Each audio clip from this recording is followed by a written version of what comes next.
damn it, I didn't time it right. Yeah? It's all right. Because you know what?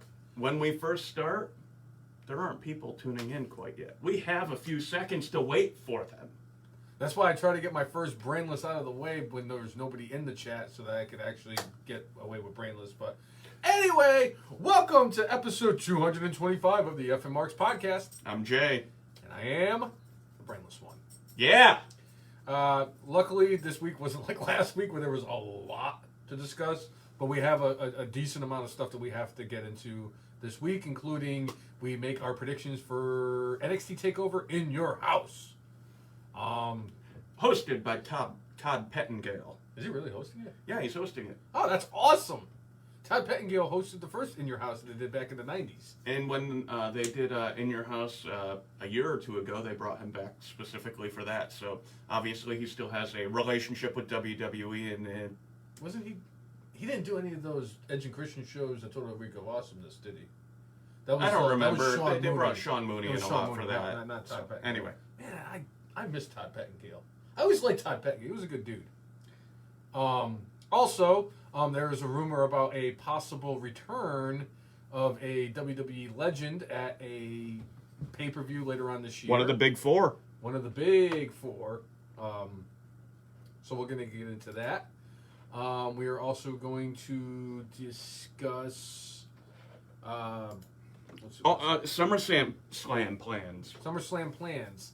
There's been a lot of rumors going around about what SummerSlam is going to be. Also, a previously released WWE superstar was spotted at the Performance Center over the last couple days, and there's been a lot of speculation about whether or not that person is going to be making a return to the black and gold brand. So we're going to get into that. And most importantly, and I cannot stress this enough, we had ourselves last week our tournament of the greatest GOAT factions of all time, tournament of GOATness. As we have determined who is the greatest GOAT faction of all time. And really, no surprise to me. And are you really surprised by the outcome? Not at all. I mean, there was only like, what, 2 or 3 that would have been like, yeah, that we felt that way about. But anyway, let's just get into that then. We'll knock that right out of there. So we did 32 of the greatest factions in professional wrestling history. And I'll tell you, I was really excited about the fact that I had a lot of different wrestling organizations covering this entire tournament, from WWE to WCW to World Class with the Von Erichs. I had ECW and the Freebirds. I always think of the Freebirds from WCW. See, I think of the Freebirds from World Class because, like, World Class Championship Wrestling was built on the Von Erichs and Freebirds as far as, like, you know, the 80s. Yeah, one of the greatest rivalries in the history of professional wrestling, the Von Erichs and the Freebirds. Absolutely. But, I had New Japan, I had NXT, I had AEW, I had Impact Wrestling. The only thing I didn't really have was Ring of Honor. And, I just thought of a faction I probably should have put in there, but I didn't, but that's okay. Yeah. 32 of the greatest factions of all time, including some like DX, The Shield, the NWO, and so forth and so on. And at the end of this tournament, the winning faction went to... Woo! The Four Horsemen. Led by the limousine-riding, jet-flying, kiss-stealing, reeling-dealing son of a gun. And there's not a damn thing you could do about it. With his expensive gator shoes. Obviously, I'm wearing Nikes, but... I mean... They get the idea. They get the idea. And to be fair, Jay, I mean, this is... I was really hoping that the Four Horsemen were going to win this. Because if you think about what the Four Horsemen meant to professional wrestling, not just WCW, but for professional wrestling, and all the careers that they've been able to... How many times have they tried to re-emulate the Horsemen? Whether it was Evolution, whether it was Fortune in TNA. Yep. I mean, almost every group was kind of configured in a similar way.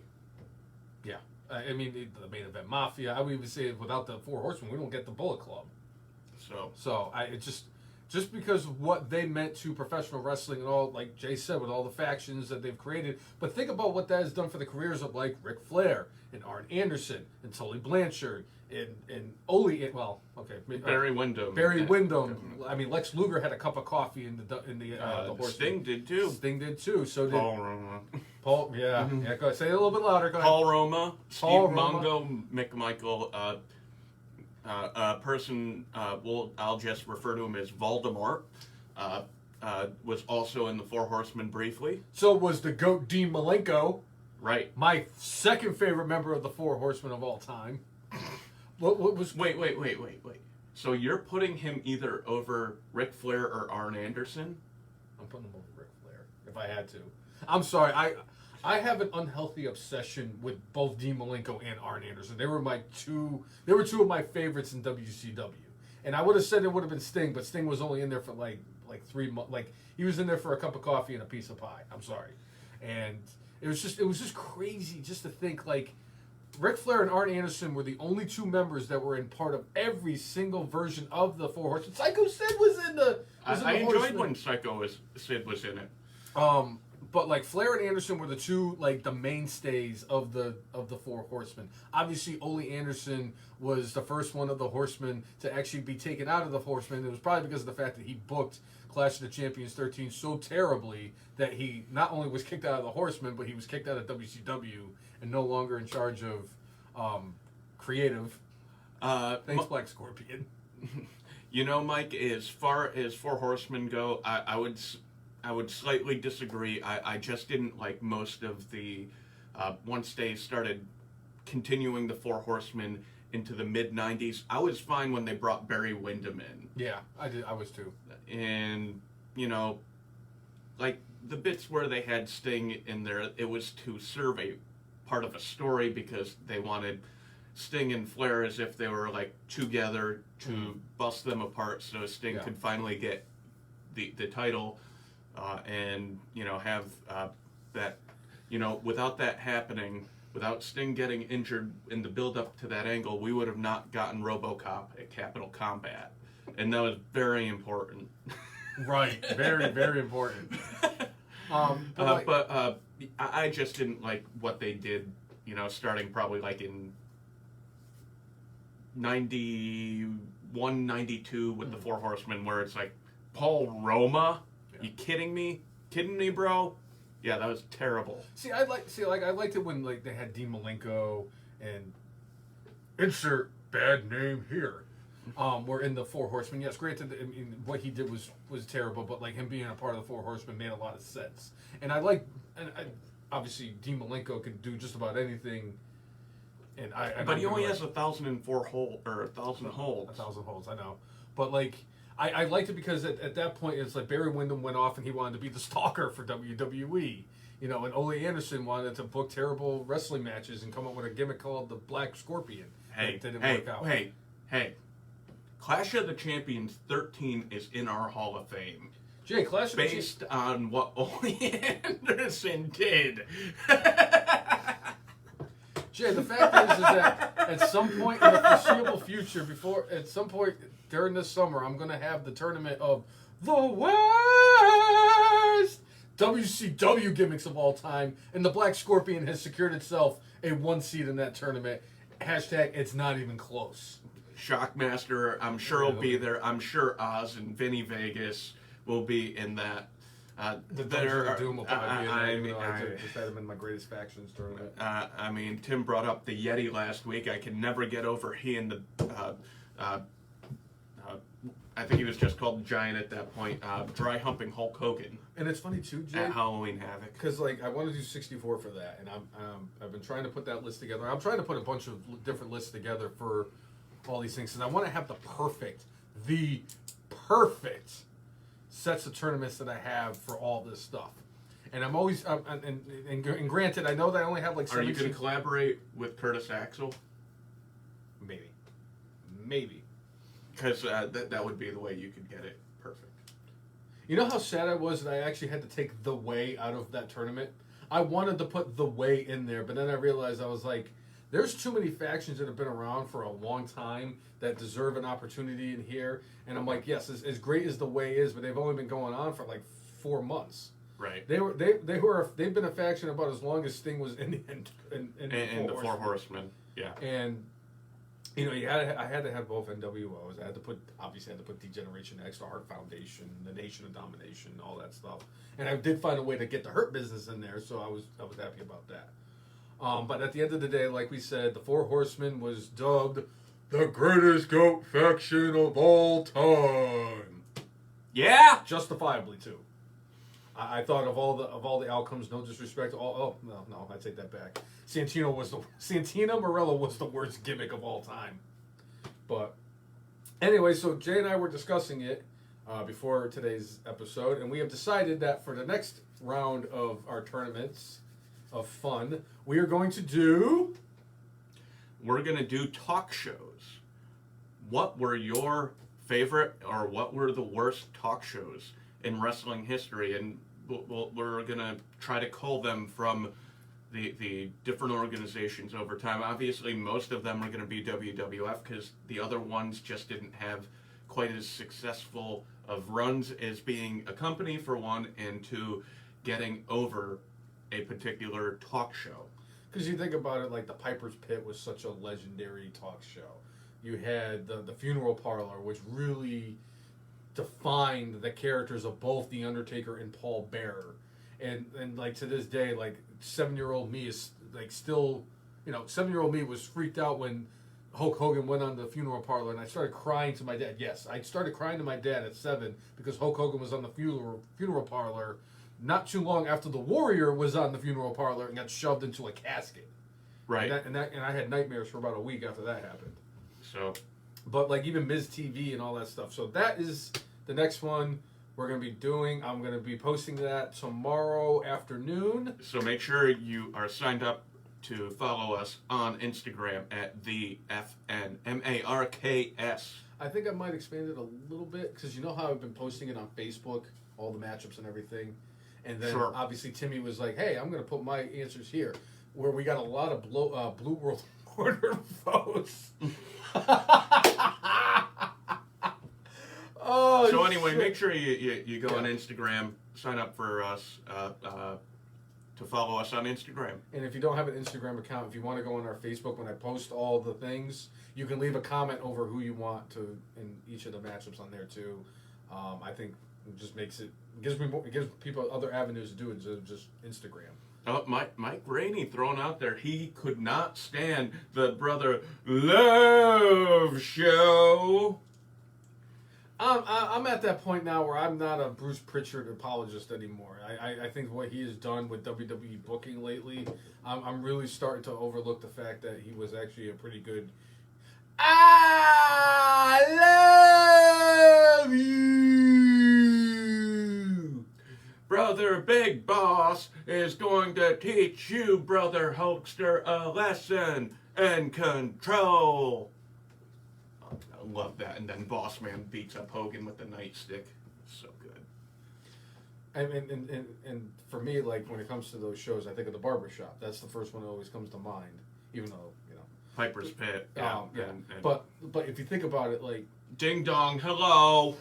The greatest moment in wrestling history was Hogan slamming the Giant. No questions asked. In my opinion, the second greatest moment in wrestling history was when Shawn Michaels super kicked Marty Jannetty and then threw him through the barbershop glass window. Is just like I knew he was going to do that. Bobby the Brain Heenan selling it even better than. Really, really quick, and I want to ask you this one. This is going to be a tough question, though. Yeah? Was Bobby Heenan a better manager or announcer? I'm going to say... He was a goat at both? You're going to cop out? No, I'm not going to cop out. You know what? I think he was great at both. He never was the manager of a champion. So I'm going to go with him as a commentator. Just a bit, even though he was a manager for longer in his career than he was a commentator. Mm-hmm. Not much longer, because he spent 6 years in WCW. Obviously, he came back for WrestleMania 17 and during the gimmick. and had the greatest line in the history of professional wrestling. And we are still hoping to get the Iron Sheik to WrestleMania 38 in Dallas, and hopefully he and Hulk Hogan will have some sort of... I was just about to say that. That's how you book that perfectly. You have the Sheik and the Hulkster in the ring at WrestleMania 38. You don't even give them a script. Just give them both a live microphone and just let them go.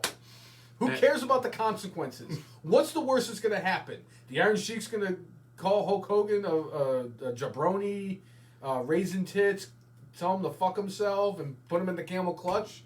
You know how great that would be to see the Iron Sheik put Hulk Hogan in the camel clutch in 2022 at WrestleMania? Are you kidding me? That would definitely win our markout moment of the year next year. The Iron Sheik would need somebody to kind of incapacitate Hogan. He would have to align himself with somebody. And I was about to say Jinder Mahal, but that wouldn't make any sense. Mansoor? Or I'm trying to think of who else out there they could possibly... You know what? Whoever the top heel is at the time, that person's out there with the Iron Sheik. Personally, spoiler alert, at that time I think it's still going to be Roman Reigns. All right, so we have Roman Reigns beat the crap out of Hulk Hogan, so Iron Sheik could put him in the camel clutch. And I'm glad that I brought up Roman Reigns, because I definitely want to bring up something about what happened last night on SmackDown. All right, do it, man. All right, so one of the things that I talk about in this is that I'm such an old school. I love the old school aspect of professional wrestling. I obviously growing up in the late '80s, early '90s, professional wrestling, and just like the art form of like the art of selling. And I remember a lot of wrestling matches used to start with the test of strength, and they would do the reverses and all that stuff that would lead to WrestleMania 6. And I love all of that stuff. I love the old school stuff. I love tag team wrestling and squash matches and all that stuff. But like an art form that has kind of died down a little bit is the art of selling. Bad Bunny's performance at WrestleMania always sticks out for the fact that he was able to sell as good as he was, considering he's a rapper and never wrestled a match. Sells better than John Cena. At SummerSlam 2010, yes. But on that thought last night, they had the segment at the end of SmackDown last night, and Rey Mysterio was calling out Roman Reigns after Roman had attacked him and Dominic during their tag team title match that they had with the Usos, and when he said that he respects Roman and that he wants to fight him at Hell in a Cell for the championship. And then Roman was like, I respect you. And then Rey pulls out a kendo stick and just starts blasting Roman Reigns with the kendo stick to a point where he hit him a couple times and then Roman stopped him. And I said, okay, I get it. He's the biggest heel that they have in WWE right now. They really are trying to make him out to be like this bad dude that could be unstoppable and all this stuff. Yeah. So he took 3 or 4 kendo stick shots. And then he didn't sell it. So I was like, all right, I'll give him the benefit of the doubt. Then he hit, him and Rey went at it, and then he hit Superman punch on Rey. Rey was in one corner, and Roman does his thing where he does his mating call, where he's about to hit him with the Superman punch or the spear. And as he's doing his roar, Dominic hits him with a kendo stick. And Dominic just starts blasting Roman Reigns with a kendo stick. Roman no-sells that. At this point, he's got to be about 6 or 7 kendo stick shots in. And I'm not talking about like little weenie ones. No, they're like really hitting his ass with these kendo sticks. And then, he had that moment. We'll get into that a little bit. But after that, Rey Mysterio grabs the kendo stick that Dominic had and starts beating Roman to a point where the kendo stick starts breaking. And Roman stops him. And it's like, I don't care who you are. You're not going to eat double-digit shots from a kendo stick and not feel it. Like, yeah, he would, he did that shit. No. That was close to Cena SummerSlam 2010, no selling the kendo stick. That really bothered me last night. Okay. I know in the end what they wanted to do was show off what a badass Roman Reigns was. And he's not going to be like a lot of the wrestlers that after they take a bunch of kendo stick shots, he's not going to post it on Instagram. Yeah, you guys think this stuff's fake. Look at my freaking body right now. But, it goes back to the days. For me, it's not the same exact thing, but, like, Ric Flair when he would chop the hell out of people. And, like, you would see by the end of their match, like, their chest is just blood blisters all over the frickin' place. And I just remember, like, Flair, I think, in an interview said, like, oh, yeah, I would chop them, but, like, you know, specifically tell them at the end of the match you have to no-sell this after they've already taken, like, a cajillion of those. And it's like going, yeah, it hurts. Yeah. And, like, I'm sure Roman was told, you got to no-sell this. And then you got to take Dominic and look like a wild man and throw him outside of the ring. I loved that. And it was so perfectly done.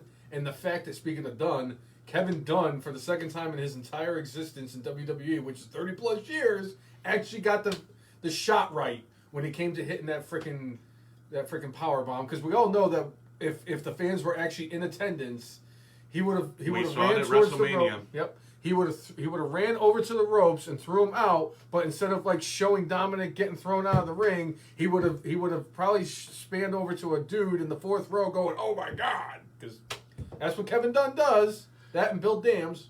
Hey, and I'll come back to like WrestleMania, because there weren't 75,000 people there. Like, they were actually able to get good reaction shots. Yeah. For most of WrestleMania, and they actually helped in the presentation. But with what they're planning for SummerSlam, which is like they're going to be in a stadium and they're trying to book the best card they possibly can. They're supposedly going to call out all the stops for this. We're going to get back to Kevin Dunn telling the cameramen to search the crowd to find a shot to get, and they're not going to be able to find one. But anyway, that ending with Roman Reigns doing that to Dominic Mysterio was badass, setting up for what I believe is going to be a Hell in a Cell match with Rey Mysterio and Roman Reigns. I like what Mike just said. Oh yeah. I enjoyed when Earthquake pummeled Hulk Hogan on the Brother Love show, watching all the fans crying, watching Hogan in pain. I just sat there laughing at that moment. It was great. It really was. It was like, and they talk about the overselling. That was like when Hogan was on the Piper's Pit when he found out that Andre was joining forces with Bobby Heenan. No, Andre, don't go with this guy. That's one of my all-time favorite segments. I love that. That whole build-up to their match at WrestleMania 3 was awesome. They did a great job, and it was because there were so many goats there. Yes. Well, and Jesse the Body Ventura, don't forget, was the one who set up the meeting on Piper's Pit. He did. He's a goat. I'm sorry, he's a goat. And then at the end when Hogan's like, yeah! That's what I was talking about when he was overselling it. Yeah! It's like, how much coke did they inject in him? Another quick question. Who do you think did more coke, Hulk Hogan or Michael Hayes? Macho Man? Oh, yeah. Warrior? Piper? I mean, we can sit there. In fact, you know what? That might be a future tournament. We might be able to get a tournament of the most coked out wrestlers of all time. One of my favorite stories of back then is when Iron Sheik went in with Vince McMahon. Sheik, you've tested positive for cocaine. Yes! Because he thought positive meant good. And like, Sheik, this isn't good. I thought you were going to talk about when him and Hacksaw Jim Duggan got pulled over. Yes, that's what I'm talking about. Because like, it was after they got pulled over by the cop, and yeah. That was when the Iron Sheik, like you said, misinterpreted what positive meant, and also the day kayfabe died. Because Iron Sheik and Hacksaw Jim Duggan, who shouldn't be. Yeah. Anyway, going back to the point, Roman Reigns no-selling the kendo stick shots, but again, in the end, looking badass by having his hair not only super wet and disheveled, but throwing Dominic Mysterio. Is it just me, or is his hair getting less wet? It was definitely less wet than normal. It doesn't mean that he does not still have the wettest hair. He might not win that award this year, Jay. I'm just telling you, you know who might end up winning it?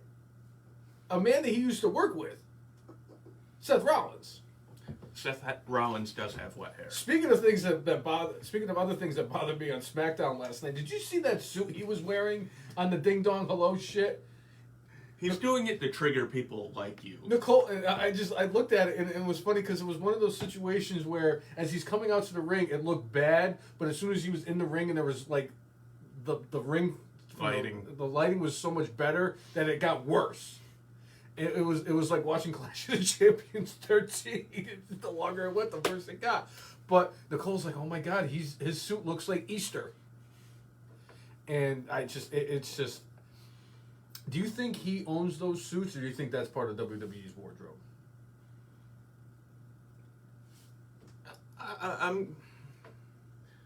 I'm gonna guess he actually came up with the idea, but I think the sewist for WWE is the one who puts these things together. He probably says like, I like these colors and make it the most absurd thing you can think of. I enjoy the absurdity of his outfits right now. I think it's creative, because at the end of the day, what do you want as a wrestler? You want to stand out? You want to stand out, and you want to get a reaction from fans. And what is he doing? He is standing out and getting a reaction from fans. And people either love it or hate it. I don't hate it. I love the aspect of it. It's just they're hideous.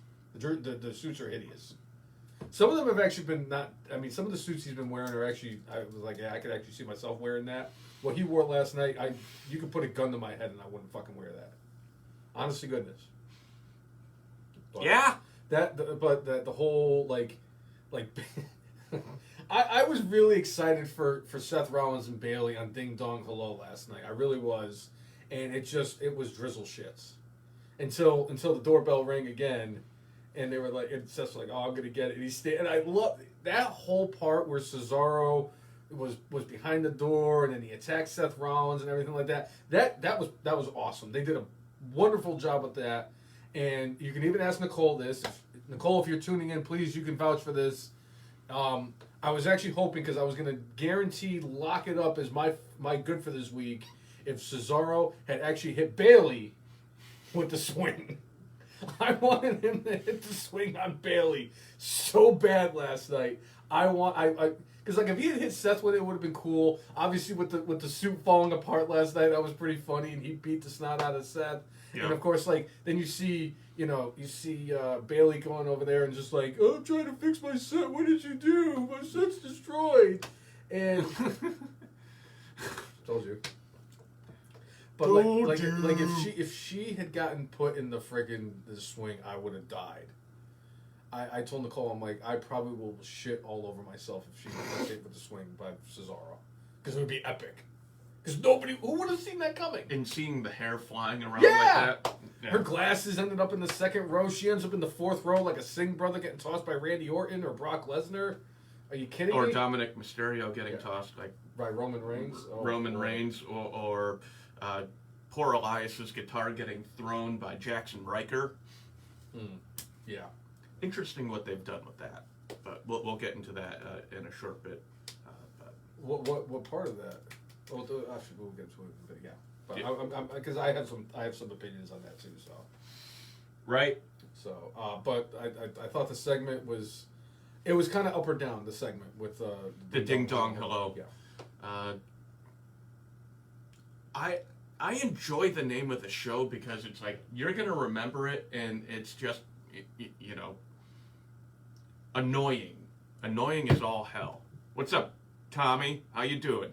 Tuning in on a Saturday. Wow. So. Effing Mark's Hall of Famer, Tommy Nicholas, baby. Does this mean we're not getting Timmy? I thought I saw that Timmy was tuning in, but good times, good times. All right, so beyond that, SmackDown last night, we did find out that I think it's next week, there's a battle for the crown. Yes. Nakamura and King Corbin. And the crown is on the line. So, yeah. Look at that. We got both of them. We got both Timmy and Tommy in there. Sweet. Now we just got to get Teddy, and then we can have a Nicholas party. Yeah. Talk about that DDT on my parents' floor. Oh, jeez. So good. It's funny you say that, too, because Corey was showing us all the highlight reel from his backyard wrestling. That was some good shit. Yeah. You can actually see the video of him going through the table and, like, the leg of the table, whacking him in the head and concussing him. It's funny as shit. Yeah. But, yeah, I'm excited for this because I think this is finally the blow off from what's going to happen with this whole Corbin and Shinsuke Nakamura storyline. Yeah. I'm kind of just done with it. I don't know what I feel about Rick Boogs now.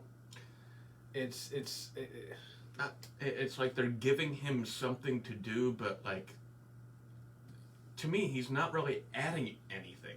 He's just there. He's just a distraction.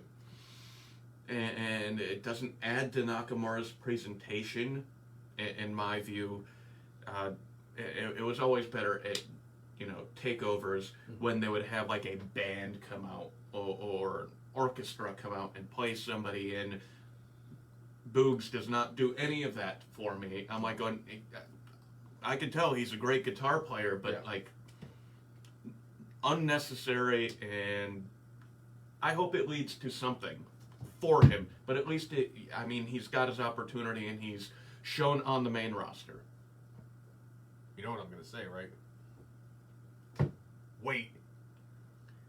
What? This is a big what. What if, I should say. What if this leads to Elias and Rick Boogs with crossing paths? And have a guitar on the pole match like he had with Jeff Harvey? No, they could do a duet at WrestleMania. They could do that too. They could do it at SummerSlam this year if they're trying to call out all the stops here. And it's funny too, because like if you think about it, when it comes to SummerSlam, Elias has been a very influential person at SummerSlam too. It's not just like WrestleMania, because I loved his performance at WrestleMania 35. I one of my favorite things ever. And it wasn't even just the fact that the Doctor of Thugonomics came back and owned the shit out of him and all that stuff. But like that was so creative when he did the guitar, the piano, and the drums and everything. So I'd like to see. I would actually love to see Elias have a concert at SummerSlam. Yeah, I think it'd be good. But as for this, I really don't understand the whole Rick Boogs thing. I'm really kind of already tired of the whole Shinsuke Nakamura and. We're getting our blow off next week, and we're gonna once and for all have a king crowned, unless they do something similar to what they did with Junkyard Dog and Harley Race, where JYD loses the match but steals the crown. But that's already happened, so I'm going to say it's going to be definitive, and I think Shinsuke Nakamura is not going to keep the crown. I think it's going to be Baron Corbin. We'll see about that. Yeah. I think it's going to be Nakamura, because they've been really hammering away at this like strong King of Strong style thing. Sure. And my favorite part about Nakamura is now Pat McAfee. Pat McAfee is just tremendous regardless, but he is the best part about Nakamura, because he does the same thing that Corey Graves used to do when he was down doing the color commentary down in NXT and talking about Nakamura, even though he's the heel announcer.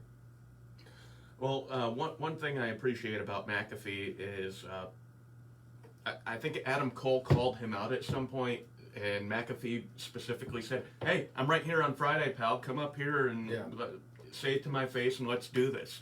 So I would be interested if after In Your House, or even if it was after SummerSlam, that we got Pat McAfee versus Adam Cole on SummerSlam. We didn't do it right. It was who again? Who? Pat McAfee versus Adam Cole, baby! Thank you. I don't ask for a lot. Yeah! I thought that was interesting too. Like, they're kind of carrying over on that rivalry, and honest to goodness, like McAfee in that match that he had with Cole at NXT Takeover, I think it was NXT Takeover 30 if I'm not mistaken. McAfee had a hell of a match. McAfee looked good. And I would love to see McAfee get back in the ring again.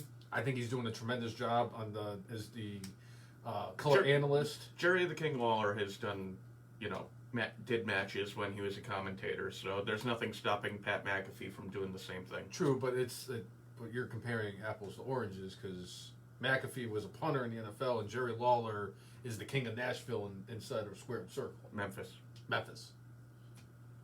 Oops, my bad. And Jerry Lawler only had one match at WrestleMania. It was a terrible match, but he only had one match at WrestleMania. Might be the worst one ever. It's either that or Mayweather. Or Big Show and Aki Bono.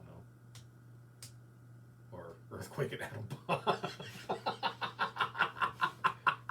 Man. Hey, man, that was my cousin and shit. Just because he spent more time in WrestleMania than I ever did, man. Anyway, let's get back to actually getting through this. Yeah. So I'm curious to see, and I'm really curious to see what happens with the NXT Takeover too, with and we'll get into that shortly. Yeah. So I'm curious about that. All right. So we did have Kevin Owens and Big E going against Apollo Crews and Sami Zayn. I know you were a little disappointed at the beginning of this match. They didn't give me my Sami Zayn entrance. What the fuck? I don't ask for a lot. I just want a Sami Zayn entrance. And not only did you get that, Sami Zayn and Crews losing in this match, and Zayn, blaming Crews for everything. Crews saying he wants a rematch, and I'm going to do it with Commander Aziz next week, and Zayn trying to say, like, hey, you and Owens are just trying to get together to get me out of the Intercontinental. And his hair getting all crazy. It was great stuff. I love Sami Zayn. I love it. He's one of my 5 favorite wrestlers right now in WWE. And he sold that Nigerian nail almost as good as Shawn Michaels sold everything at SummerSlam 2005. He sold it like Kevin Owens sold that stupid thing. And that's the only move that Commander Aziz knows how to do right. Everything else has been shit. He's terrible in the ring. But that finisher's badass, though. Not as good as the Samoan spike from Umaga, but it's still good. Yeah. I love the fact that, one more thing. I love the fact that Apollo Crews called Sami Zayn an idiot last night. Yes. Oh, shit. Mike, we will be getting into, kind of SummerSlam fantasy booking a little bit later. And I agree, Sami Zayn is... He's a GOAT. He's underrated. He's really underrated. Another thing that happened on SmackDown last night, we had, for the second week in a row, we had Liv Morgan and Carmella. I'm sorry. The most beautiful woman in all of WWE, Carmella. And not God's greatest creation. I said, yeah, Carmella is the hottest woman in WWE after 47 pounds of makeup. I'm sorry. Well, yeah, whatever. This match right here is to help, I think more than anything, set Liv Morgan on a new path after the end of the Riot Squad. And I was curious what your thoughts were, considering that they did the whole 50-50 booking, since Carmella won the match last week and then Liv Morgan won the match this week.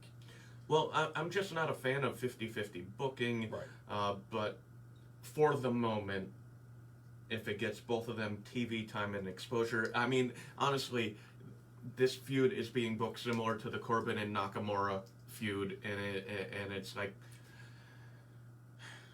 nobody's really getting over here, but I guess for now, putting Liv on TV and having some sort of storyline until they figure out where to go from here,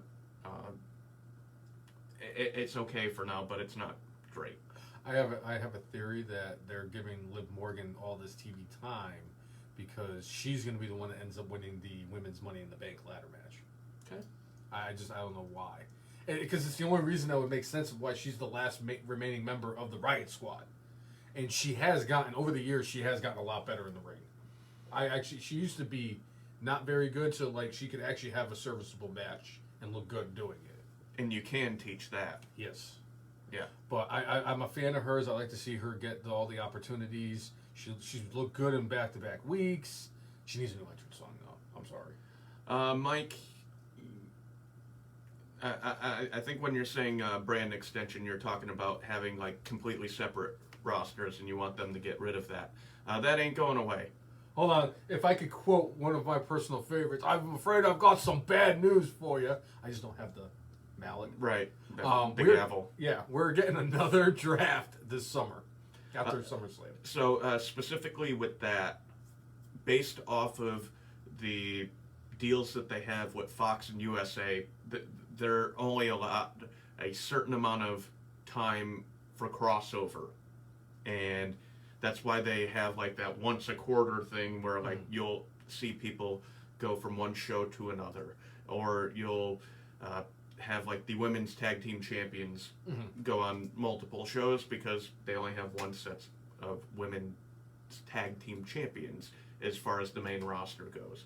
So it's just not going to happen. Yes, and nothing brings me more joy than watching Nia Jax wrestle 3 times a week. Guess what? No more. They're not the tag team champions. I know, that's the best part about them not being the tag team champions. So, all right. Beyond that, we have Montez Ford went against Chad Gable. Now, mind you, it was agreed upon beforehand that there was going to be no outside interference in the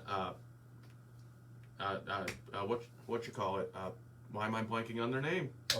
Otis and Otis and yeah, Angelo Dawkins. Angelo Dawkins were banned from ringside.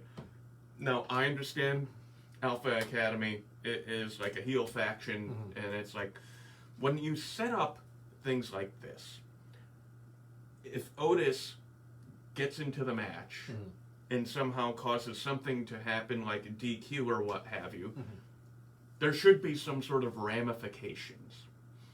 All right, you were banned from ringside. Quite literally, there's nothing that stopped him from coming to ringside, nothing that stopped him from helping Chad Gable. Like, Adam Pearce next week should say, all right, well, you're suspended. Jay, I think Otis Dosovich has suffered enough, okay? Because that's just the underlying storyline of all of that, what's going on with Otis Dosovich. The big thing is, where the fuck did his beard go? It went to the same grave the Braun Strowman's beard went to. He looks like Honey Boo Boo now. Who's intimidated by Honey Boo Boo? And he's been killing it. And that was one of my that match also kind of triggered me a little bit yesterday because they were promoting that they were going to do the Alpha Academy versus the Street Profits. I mean, they set up for it last week when Otis Dosovich attacked both Angelo Dawkins and Montez Ford to set up for their match this week, and they even promoted it like, oh, on SmackDown tonight we're getting the Alpha Academy versus the Street Profits, and then it's like we get Ford and Gable, which for a match is fine, but when you promote something, yeah, you got to follow through.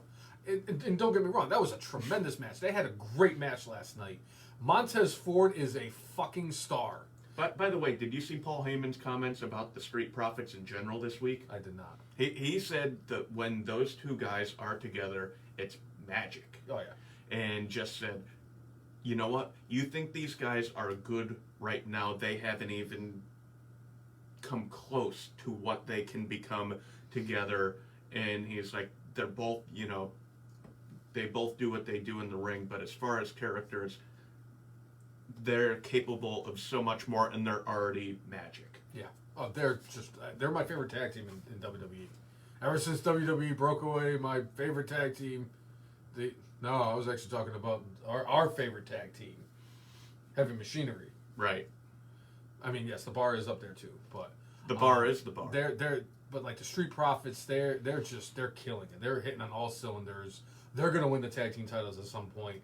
I'm looking forward to them and the Usos having like a long-standing rivalry, kind of like what we had a couple years ago with the New Day and the Usos. I would kill for that because they're that good in the ring, and the way, because not only are the Street Profits killing it on the mic, the Usos are doing the same thing right now too. And Jimmy returning is the greatest thing ever. It's thrown so many monkey wrenches into what Roman Reigns has been doing and wanting to do. Yeah. And how Jay just kind of became a loyal servant to the tribal chief. Mm-hmm. And Jimmy's like, no, bro. But the way that they worked that storyline last night was like, usually we could crap on writing for WWE. Like, what they're doing with the Usos is like pitch perfect, and just the way that Roman Reigns is kind of manipulating to bring Jimmy into the fold. I like it, but I also liked at the beginning the fire that Jimmy had saying, hey man, the reason why Roman did that, hey, we were going to win that match and we were going to win the titles, but he, you know, it's got to be all about Roman, and he doesn't want anything for ourselves, for, you know, us. Yeah. And just, I love that dynamic, and how Jay was just like, hey, I'm not getting caught in the middle of this. I'm out of here. Yeah. And then Roman just like, see, you did that. You did that. Your brother's been doing better than he has in, you know, in this past year when you've been gone. And now look what you just did. I'm loving it's great. And I know that you and I are kind of on the same page. Like, if they're going to beat beat a dead horse about certain things, we'd rather them split the time amongst all different types of storylines instead of concentrating on one singular storyline, unless it's really good. And what they're doing right now with the whole Tribal Chief and the Usos is good. Well, and there's more than one thread going through this, because the Mysterio storyline is going along with this. So there are multiple threads that they're weaving into this, so it's just not the same thing every day, every week. So they've been crushing it with this. Now there are other aspects of the show you're just like, ding dong, hello.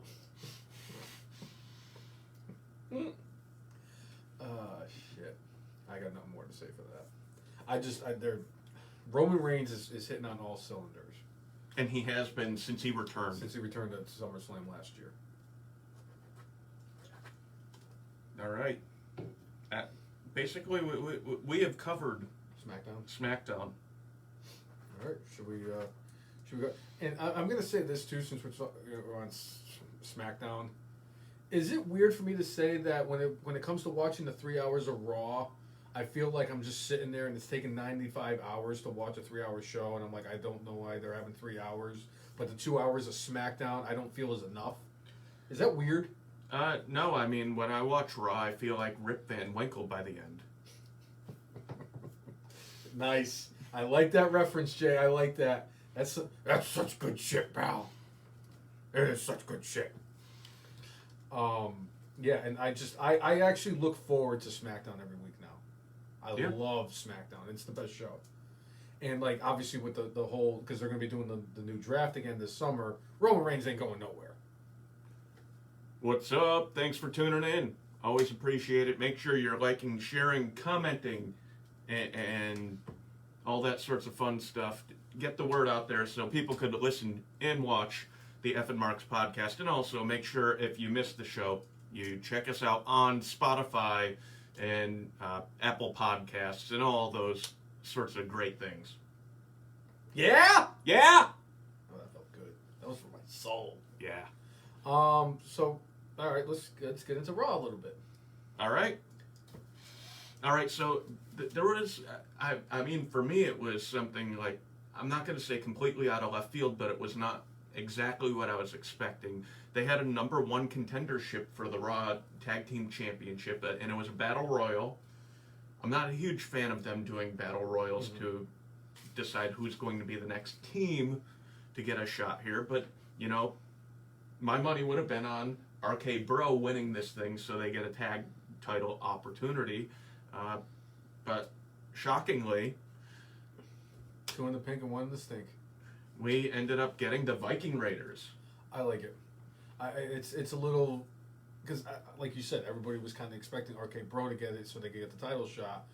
But like, people still need to remember that the Viking Raiders, the Viking Warriors, the Viking Machine, the Viking Experience, the War Raiders, the War Machine, whatever the fuck they're calling themselves, are still the best tag team, or still one of the best tag teams of all of WWE.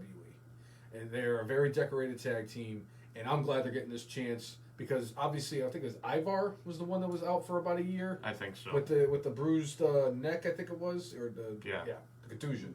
Neck contusion. And it's like, it's great to see them back, because he looked good. He didn't look too rusty when he came back Yeah. The Raw after I think WrestleMania was when he came back. Whenever it was. But like I like it, and I think that this is good, and this is going to be a fun thing for like a fun little rivalry we're going to have for when they fight, and I think this is going to be a good way to showcase Omos and see what he's like in the ring. Obviously, AJ Styles can have a phenomenal match with anybody. Like I see what you did like there.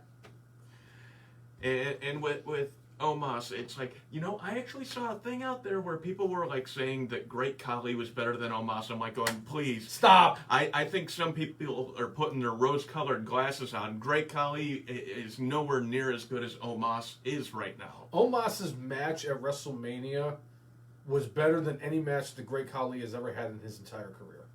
Truth. I'm not even joking. I think Omos has a very, very bright future. I think his ceiling and his floor are really good. The ceiling is obviously. I think, and he's fast.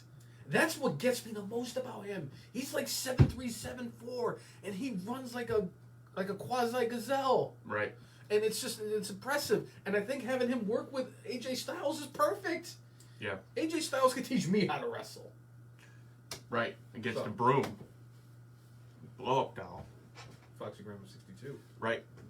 I'm glad that they kind of did it. I'm kind of with you. Like, I was kind of surprised they did a number one contenders battle royal. Like, I get it for like a singles title, but like the tag team titles, I never understood that as a concept. But I am glad that the Viking Raiders got the win. Yeah, Sir Joey, as far as Hurt Business goes, when they took Cedric away and they took Shelton Benjamin away, it was just a bad move. They should have kept them together, but Vince McMahon was, dug his heels and said, I'm breaking up the Hurt Business. Hurt Business was much better as a unit. I'm glad they kept MVP with Bobby Lashley. With all that being said, I'd like them to have a couple more members in the Hurt Business. But right now, they just got the models with them. Yeah, I think that Dijakovic and T-Bar and Mace. T-Bar and Mace, Dijakovic and D.L. Madden should be the guys that end up being in the Hurt Business. And Slapjack. We just need Slapjack, period. I don't care where he is. We just need Slapjack. I mean, because we find a way every week to talk about him on the podcast. Yes. Clash of the Champions 13 and Slapjack will be brought up. And we will Adam Cole ourselves. Yeah! And obviously, something very important happens every week, too. Something's happening. Something's happening. So, but we'll see how all this happens. But I don't think they're going to put anybody back with him. It's going to be a little while. I think it's going to be a little bit of time, but I could see them bringing in like a tag team thing because like MVP could manage the World Heavyweight Champion and the Tag Team Champions, and I think it would be perfect. Kind of like what they did with the Hurt Business. Because all three members, between Bobby Lashley, Cedric, and Shelton, draped in gold. Well, obviously MVP had the knee injury. But yes, you're right, 4 members. But like the 3 of them, and like MVP, just draped in gold was fucking awesome. I loved it. And MVP has been the MVP of Monday Night Raw. See what they did there? Great. Oh, come on! That's such good shit. Right. All right, so we're clearly setting up for a triple threat match for the U.S. title coming up at Hell in a Cell. It's a shameful thing.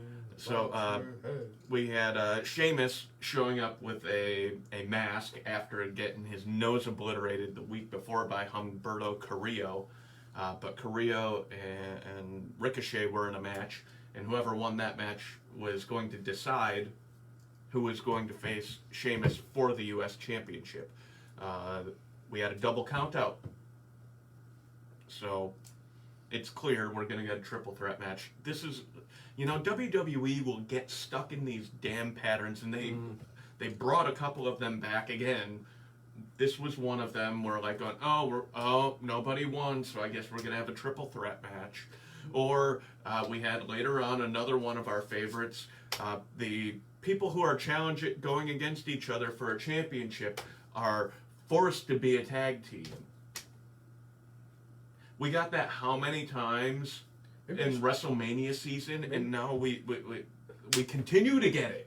Maybe we should do that as a tournament at some point. Things that Tism, the Brainless One, and Cousin Jay. The effing Marks Tism tournament of Tism goatness. It would be the 50-50 booking. It would be the champions losing clean in a non-title match. Coco Beware being in the Hall of Fame. Pay-per-view rematches the following night on Raw or later in the week on SmackDown. Pay-per-view matches on free television, I should say. But Greg the Bunny. Right. It's. I don't know. I don't even know how. It's just like we've been watching it for so long, like it doesn't even faze me anymore. That's the problem because it's Vince. Right. But I mean, obviously, I'm glad that Humberto Carrillo, and obviously, you know that I'm very happy that Ricochet is getting this opportunity, and I just think it's stupid because it just seems like. With that, it just seems like, because not too long after AEW did the exact same thing, because they were having their number one contenders match, and that ended in a no contest because Firstly Squeeze got squashed, literally, and wasn't able to finish in his match against the Keebler Elf, so we got that triple threat match. And it just seems like each and every week, like AEW and WWE are just like, hey, let's see who could do what Who could do something dumb better? Oh, obviously it's freaking AEW. Because WWE is not stupid enough to put the title on Kenny Omega. Yep, well, hold on. What's this? Yep, not too bad. They put it on Great Khali. I think putting on Kenny Omega is actually a better decision. Right? Am I right? Or am I right? Right? 50 some odd people have won the WWE Championship. Not that title that they got from WCW. The WWE Championship. The title that the legendary Bruno Sammartino once held. Great Khali never held that title. Does that mean Mark Henry never won the title? No, that's different. That's Mark Henry. You are now WWE logicking. That's brainless logic for you, which is not different than WWE logic. Yeah. Mike, as far as Slapjack goes, I mean, there were rumblings that he was going to show up on SmackDown with Mia Yim, but it's clear that those plans kind of got put on hold for one reason or another. We'll see what happens as far as that goes.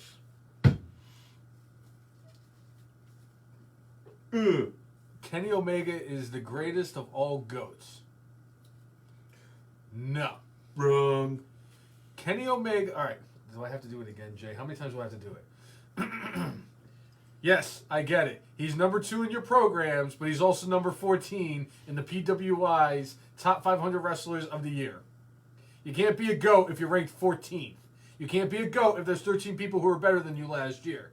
You can't be a GOAT if nobody gives a fuck about you when you're World Heavyweight Champion of 87 different fucking organizations, and none of them are WWE. Nobody cares. I don't care. I haven't watched AEW since Kenny Omega won the title. And it's a shame because I actually like Don Callis. So I can't. I just can't. It'd be like watching Nia Jax as the Raw or SmackDown Women's Champion. It's just drizzle shits and stupid. Speaking of Nia Jax and things that I want to see. That's a hell of a segue, yes!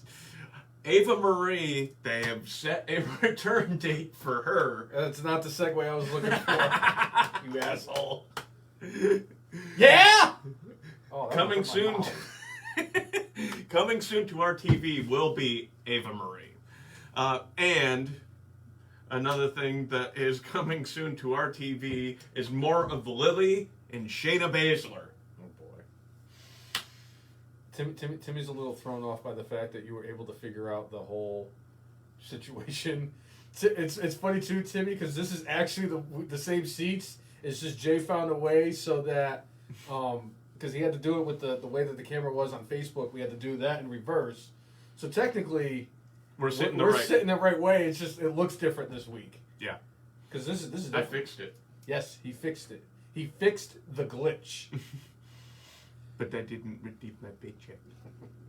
And it's funny too, because like I know this whole thing with Lilly and everything, and Alexa Bliss. We were curious to see what this was going to lead going forward, because they had there was a match. I I want to say it was a 6-woman tag match. Yeah, it was a 6-woman's tag match, and they were trying to figure out who was Alexa Bliss going out there to attack, and I was like, oh, Charlotte Flair makes the most sense. I'm like, I would love to see Alexa Bliss and Asuka go at it, but clearly she went after Shayna Baszler because I don't know. Right. Because why instead of having Asuka something to do after her rivalry with Rhea Ripley and Charlotte has ended, why not put her in the storyline with Alexa Bliss? No, the fact that Shayna Baszler, who's still in the middle of this stupid love triangle situation with Reginald and frickin' Nia Jax. By the way, Nia refers to him as Reggie. I'm sure she does. I'm sorry, I couldn't tell. Okay, I'll be honest with y'all. Whenever Nia Jax is on my TV, I'm not watching. I get up and do something else. I'll either go to the bathroom, or I'll wash some dishes, or I'll mow the lawn, or wash my car. I just refuse to watch them women on television. I can't do it. She's terrible. She's god-awful. And the fact is that since Britt Baker has won the AEW Women's Championship, I've seen more highlights of Britt Baker getting squashed by Nia Jax 5 years ago than I care to admit that I've seen, okay? I'm tired of it. Nia Jax is the absolute worst wrestler in the history of fucking professional wrestling. Okay? I would say, you ready for this one? Are you ready for this one? Should I get the defibrillator ready for this one, okay? Are you going to say that? I think I know what you're going to say. I don't think you do. I don't think you do. Say it. David Arquette is a better wrestler than Nia Jax. All right. What about the Great Khali? What about Nails? All right. I think I got you to think. That's a tough thing to do, too. See, here's the thing. The Great Khali actually killed somebody in the ring. It's just a matter of time before WWE gets shut down because Nia Jax kills somebody in the ring. So. Yeah? Because it's going to happen. Somebody put Nails. Nails was trash, too. That might be another one. El Gigante. I know that we did the tournament of the worst gimmicks. Maybe I should do another tournament of the worst wrestlers. And the Snooki would not be on that list, though. The world. Yeah, Rey Mysterio technically killed somebody. Yes, that's true. Rey Mysterio killed somebody in the ring. It was terrible. Very sad. I mean, that was just a wrong place, wrong time situation. The Great Khali was just very reckless when he killed. Not that I'm justifying somebody killing somebody else. I'm not by any means. It was like Great Khali didn't do it like New Jack trying to stab somebody to death in a match. I shouldn't laugh. I'm sorry. Well, I've already established I'm going to hell, so it's fine. It's fine. You know what? We are all capable of salvation, as long as we're still alive. In the 2015 Royal Rumble. And there's somebody who is still alive in that match. And guess who is not still alive in that 2015 Royal Rumble? Hornswoggle. Bingo. Yeah. And it's great because Tommy's actually watching. All right, so we did get Nikki Cross and a partner of her choosing, who ended up being Asuka, the GOAT, going against Charlotte and Rhea Ripley. Tell me if you've seen that before.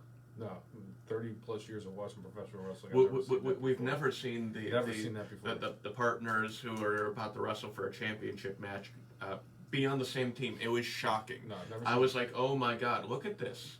I've never seen this before. This is so creative. Yeah, I've never seen it before. Never, ever. Yeah. No, not at all.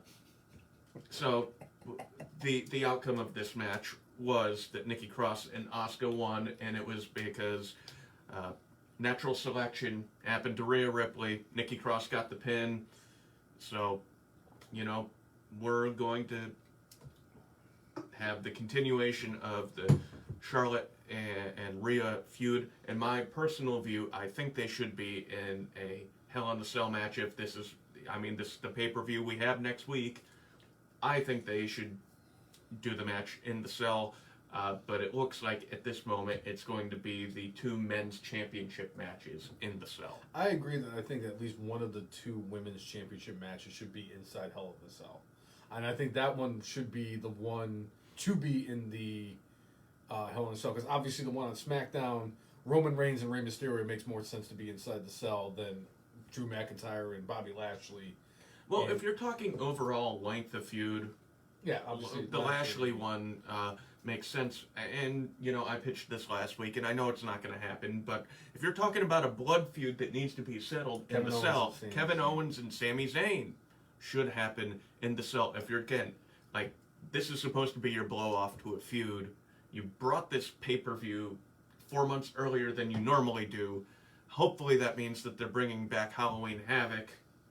I know that they did Halloween Havoc for NXT last year. I'd love them to do Halloween Havoc and do it for the main show. Right, me too. All that being said, Halloween Havoc was my favorite WCW pay-per-view, by the way. it was great stuff. They had the best fucking stages. They were good, and they had Tony Schiavone every year at his house scaring children. Yes, they did. Tony Schiavone's a goat. Beyond that, though,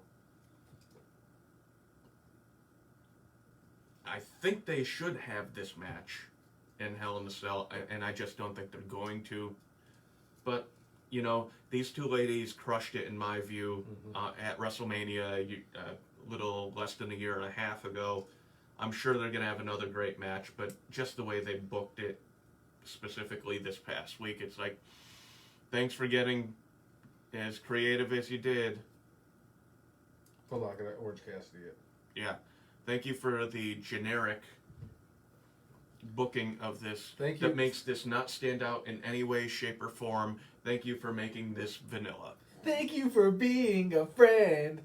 Yeah! I cannot believe I just sang the Golden Girls thing. Oh my god. I might, I think after this, Jay, you're going to... Yeah.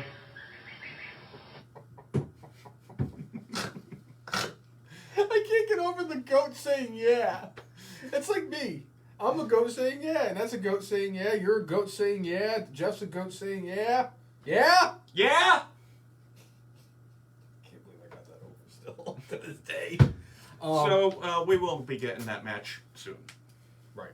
At Hell in a Cell. Hell in a Cell. Hopefully they do something less generic coming Monday on Raw. Ooh. But guess what? I have a sneaking suspicion they're not. And it'll probably be in the third hour of Raw while Rip Van Winkle is still asleep. 2015 Royal Rumble. Sorry. I was just thinking about what you said about Kevin Owens and Sami Zayn. I'd love to see them like wrestle inside like a Tim Hortons. I was thinking of the most. I'm sorry. I thought of the most Canadian thing I could think of, and it's like, okay, the most Canadian things I could think of is Jim Carrey as special guest referee, Sami Zayn and Kevin Owens wrestling on an ice rink. It should be in Maple Leaf Gardens. It should be it should be in Maple Leaf Gardens. I figured Bret Hart on a forklift match, wrestling inside a Tim Hortons, a Tim Hortons coffee on a pole match, a hockey stick on a pole match. Who can say sorry the most? Sorry. There are a lot of things they can do. It'd be great. Molson. They can have a Molson bath. Instead of the beer bath, they do a maple syrup bath. There you go, Sir Joey. A Maple Leaf death match. Ooh, I like that. I like that. That's good. I really want. If they were gonna do it, there was two people I really wish that they would do some like every type of fucking wrestling match with. It's Kevin Owens and Sami Zayn. What if they had? I have them fight all the way across Canada. Yeah. From Toronto to Vancouver. And if you want to go even further east, have them go from Halifax, Nova Scotia, all the way to Vancouver. And you sit there and have them on planes, trains, and automobiles beating the hell out of each other. And, Steve Martin. they end up running into Steve Martin and Martin Short while they're trying to rent a car. Yes. And they need to, when they're in the best part is when they're in Quebec, they need to have a moment where they knock each other out and they look and you see the boots of a Mountie and it turns out it's the Mountie. There are so many great things. There's so many ways that they could book that beautifully. You know what? Put that in SummerSlam this year. From Las Vegas to Halifax to Vancouver. Holding these balloons. Yeah. I'm telling you, Jay, we could book for WWE and it'd be 100 times better than the bullshit they got now. That's what Vince McMahon needs to do. Vince McMahon needs to hire the effing marks to be the head of talent relations and the head of creative. I like it. I think it'd be tremendous. All right. Well, let's get through the rest of this so we don't have a 7-hour podcast. Yeah? All right. So we had Kofi going against Matt Riddle. Bruh. And part of this was set up earlier in the evening, or when they did the Battle Royal. Yep. And RK Bro and New Day were near the end of the match. And so you have Kofi against Matt Riddle. At the end, Matt Riddle did the draping DDT and was setting him up for doing the RKO. And to not, Kofi Kingston reverse Trouble in Paradise gets the victory. And it continues the storyline between New Day and RK Bro. But I love how Riddle reacts to Randy Orton in particular. It's great. I do love it. Yeah, so do I. And I love the fact that Kofi's getting booked the way he's getting booked too, because a lot of people were saying that after he lost the championship, the way he did the Brock Lesnar, he wasn't booked as well. And I think that with him getting a lot of really good victories in the singles division is a good way, on top of the fact that he's still been pretty good booked, like tag team wise. I mean, they were just tag team champions at WrestleMania, so. One of the things I'll say with this for Kofi, I like the little thing they had backstage with he and MVP. Mm-hmm. And MVP just saying, you know, you lost a match. You had an opportunity to go against Lashley for the WWE Championship. You lost. And he's like, you're just comfortable with losing. And what's wrong with you? Kofi getting all up in his face and like going, hey man, there are kids out there that see me keeping on getting up, and that's what I'm there for, and you know, you're not going to tell me how I'm supposed to go about my business. Right. I love that bit. It was so good, and you know, telling you where the character was coming from. MVP specifically as the mouthpiece for Lashley, saying, "Oh, you know, he wants the notoriety, he wants the money, wants the fame, and that's why he does what he does." And Kofi coming from his point of view. One of the few times where on Monday Night Raw they actually were clear character-wise, like, these are the motivations. This is why I've got an issue with you. But he wanted to, you know, he wanted Kofi to help do some dirty business with Drew McIntyre. Yeah. Kofi's like, nah, I'm not having it. Sir Joey, that thought actually crossed my mind too, that Kofi could turn heel and join the Hurt Business. Because it would be so far out of right field that nobody would expect it. Or left field. Or left field, or center field, or the bleachers. I can play center field. But another thing, speaking of MVP and Kofi, MVP actually came, like, they posted that picture from him and Kofi Kingston from Monday Night Raw. And this is part of the reason why I really love MVP as one of my all-time favorites. MVP came out and said there was no bigger fan of Kofi Mania 2 years ago than me. He goes, I was so happy for Kofi when he... And I love that aspect of professional wrestling, where two guys that have worked together for a long time, who were rivals with each other, and just like the respect that MVP has for Kofi Kingston and what he's done in the ring. I just love that stuff. It's such good shit. It's great shit. Yeah. Continuing with MVP, they had a contract signing for McIntyre and Lashley, where the stipulation is if McIntyre does not win this match, he will never, ever face Bobby Lashley again for the WWE title. And McIntyre's only thing was it needs to be in Hell in a Cell. So they both came to an agreement, signed the agreement, and here we go. Lashley and McIntyre in Hell in a Cell. McIntyre more or less saying, hey, Lashley's never been in one of these matches, and I'm going to teach him a few things. Oh, that's great. I didn't realize that Lashley was never in a Hell in a Cell match. So, wow. You know, I think he did not quite get to. You know, if you were in a Hell in a Cell match, you were part of a main event. Yeah. And before this current run with WWE, his main event was in WrestleMania against Umaga. And he was, you know, the proxy for Donald Trump, former President Donald Trump. And he just didn't get to that level to be in a match with that high of stakes. So now he is. What was the ECW show? Was it December to Dismember? Yes. Where he won the Elimination Chamber. That was the only other time I could think of that he actually main evented a pay-per-view. Right. Until, like, well, I don't even think has he main evented one yet? I don't think he has. No, I don't know, but yeah. You know, he and McIntyre curtain jerked WrestleMania, but they set the tone. Yeah. They had a great match night one. Yeah. Even after the rain delay. Yeah. Seeing Samoa Joe in a poncho is still one of the greatest things. It's like the last thing we could possibly see him do in WWE.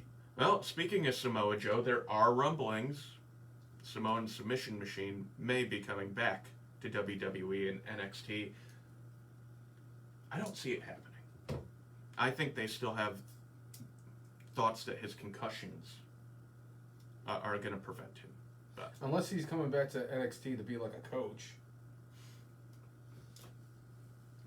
If that were the case, Jonathan Coachman would come back. Yeah.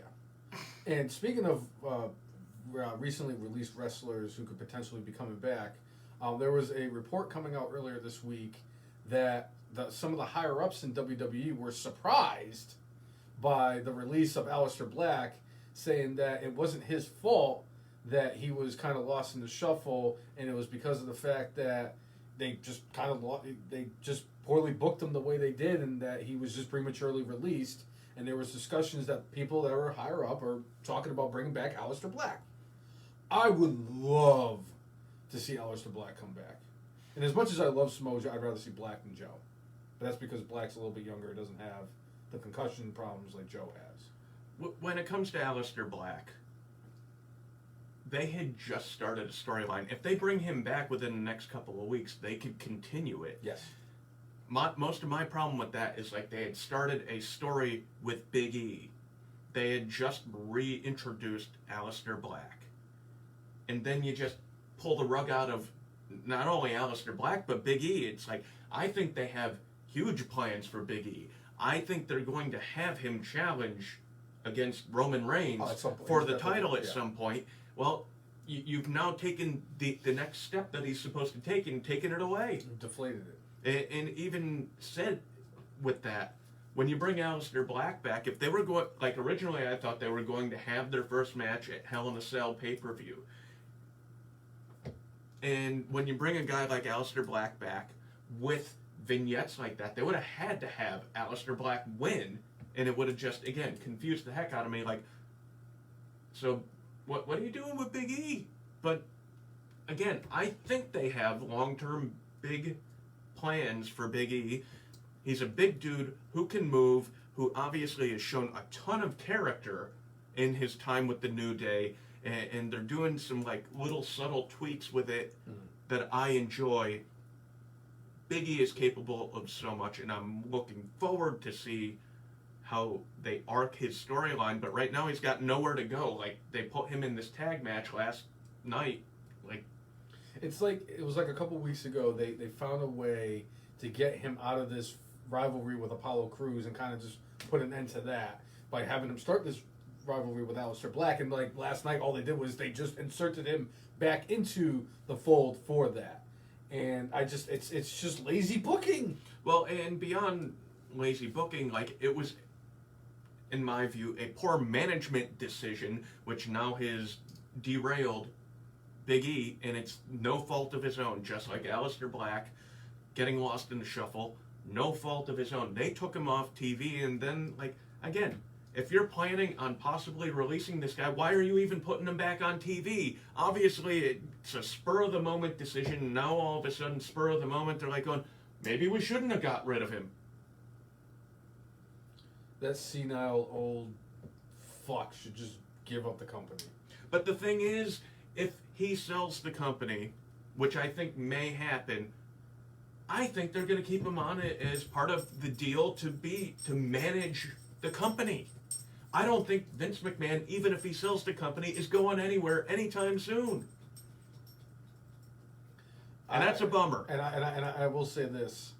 If they did find a buyer that came out there and said, Vince, we're going to buy the company, but you need to stay the fuck out, I could see that being like a Joe Pa situation. Like, I was convinced that Joe Pa stayed alive for as long as he did is because he was still on the sidelines coaching Penn State. And once all that shit came out with, and I'm not condoning this by any means, obviously, but like after all that shit came out with fucking Sandusky and they relieved Joe Pa of his duties as head coach, he was dead within weeks of all that happening. And it's like that dude lived to coach Penn State football. Just like Vince McMahon lives to torture WWE fans by taking certain things. And it's like and don't get it twisted. I'm not saying everything that Vince McMahon has done has been stupid. Obviously, Kofi Mania was based on Vince. Vince made a decision to go with Kofi Kingston winning the title of WrestleMania a couple of years ago. And what he has meant for the wrestling business, yes, it's great. It's just he's just old and senile now. Right. So. All right.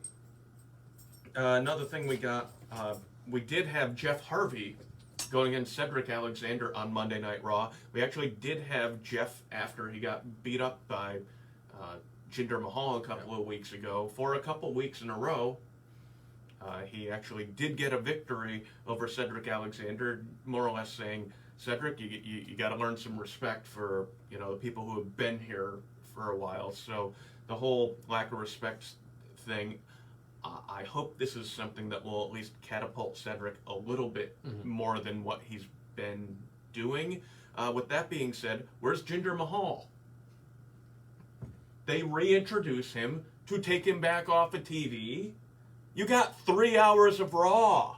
Can't you figure out something to do with the guy? You brought him back, like, on TV, had him squash Jeff Hardy. Yep.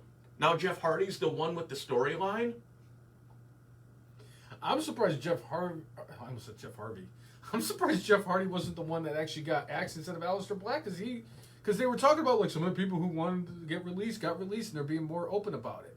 And I think it's because of the fact that they know that if they release Jeff Hardy, he's going to join his brother, the slammer of tornadoes over in AEW, and that whole thing, like AEW is a fucking mess too.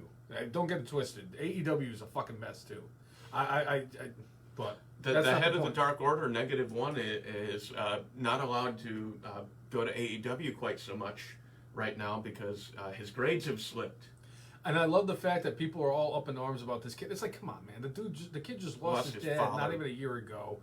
They're basically like his family now. The Dark Order is just. I love the Dark Order. I've been on board with the Dark Order since they debuted in AEW. They're one of the few things other than Adam Page and the guy with the orange juice that's it. And Jericho. That's it. That's all they got. I like Cody. I do like Cody too, but like I like Jungle Boy. Jungle Boy, yes, I think Jungle Boy is yes. He's got his match against your boy Kenny Omega coming soon. I'm just tired of putting of him in championship match. That ain't bad for building him. Yeah. So. The son of Luke Perry. Right. But yeah, I didn't understand Jeff Hardy getting that victory over Cedric Alexander on Monday. I'm sorry, it didn't make any sense. Yeah, it's weird. I mean, it's Monday Night Raw, so we should just expect this. Now, one thing that I kind of not completely expecting last week, specifically after they had cut all the different folks from WWE, there were talks that there might be more coming. And one of the names that I thought would be high on that list would be Jackson Riker. But they have done a complete, change of the character with him, and they're bringing him back to his military roots and trying to make him like the all-American hero. When we grew up, it was like Sergeant Slaughter and Corporal Kirshner, military, at ease. But at least with him, he was legit military and not just playing one on TV. Sergeant Slaughter didn't serve in the military? He may have, but I don't think he was like Jackson Riker was in a war zone, where Sergeant Slaughter was.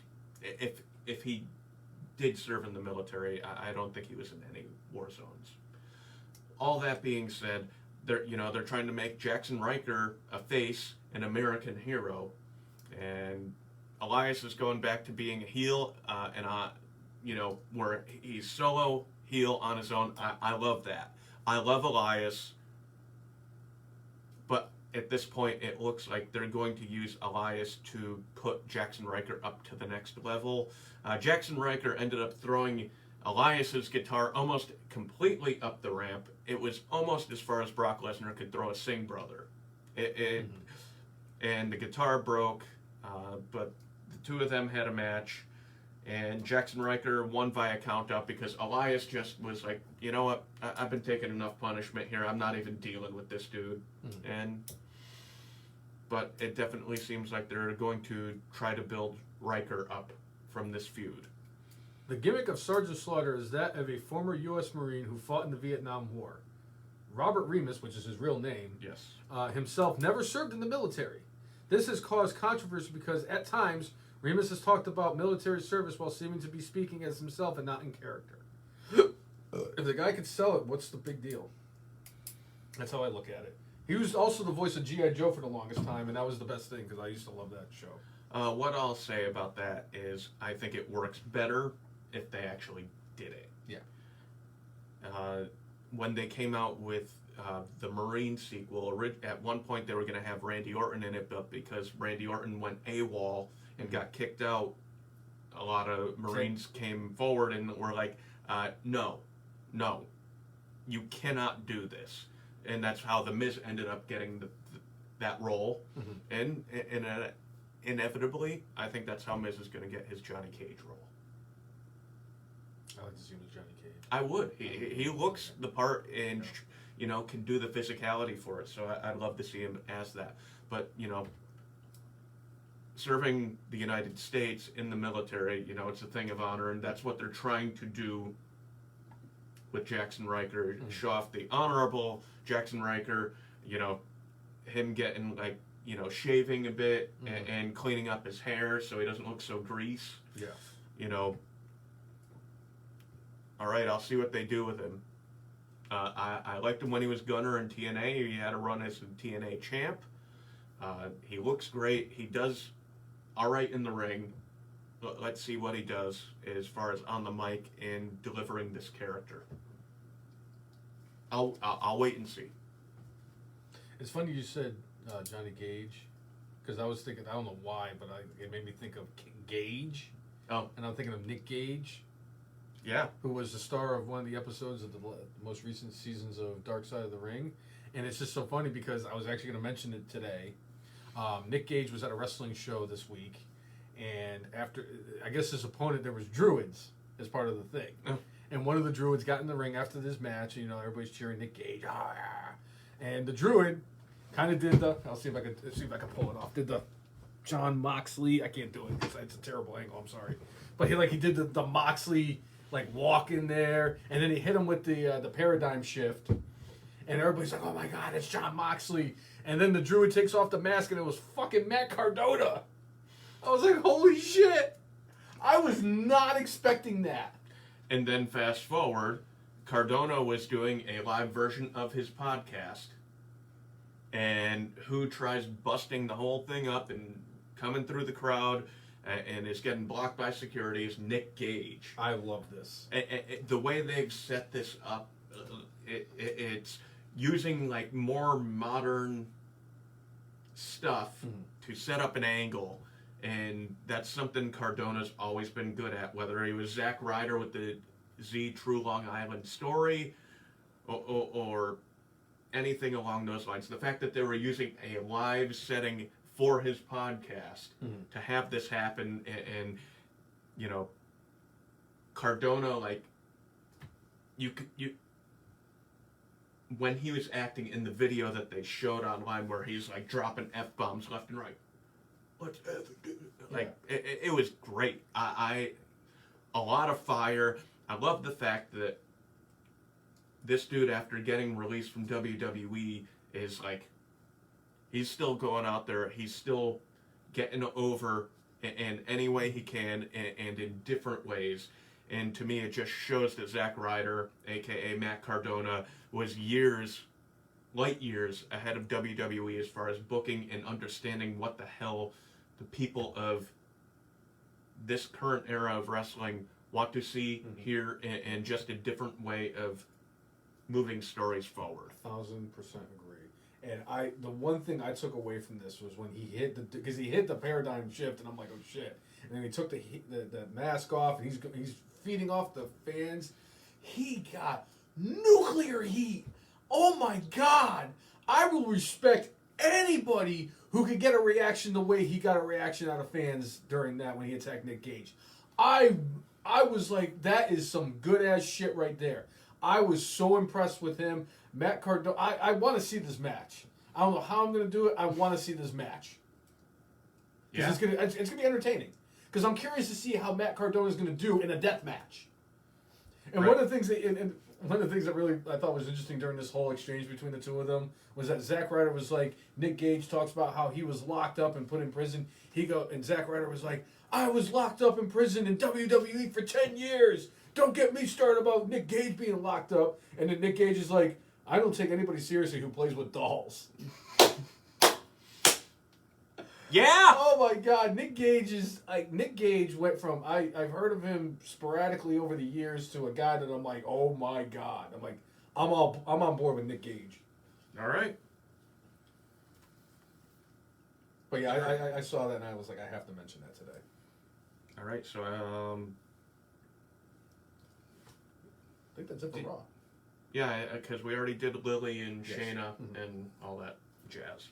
And you also mentioned the fact that talentless, non-wrestling bitch is going to be debuting in about 2 days. Yeah! You love that. I absolutely love that. It bothers me that you love that as much. And they want her to be a face. You know what that means?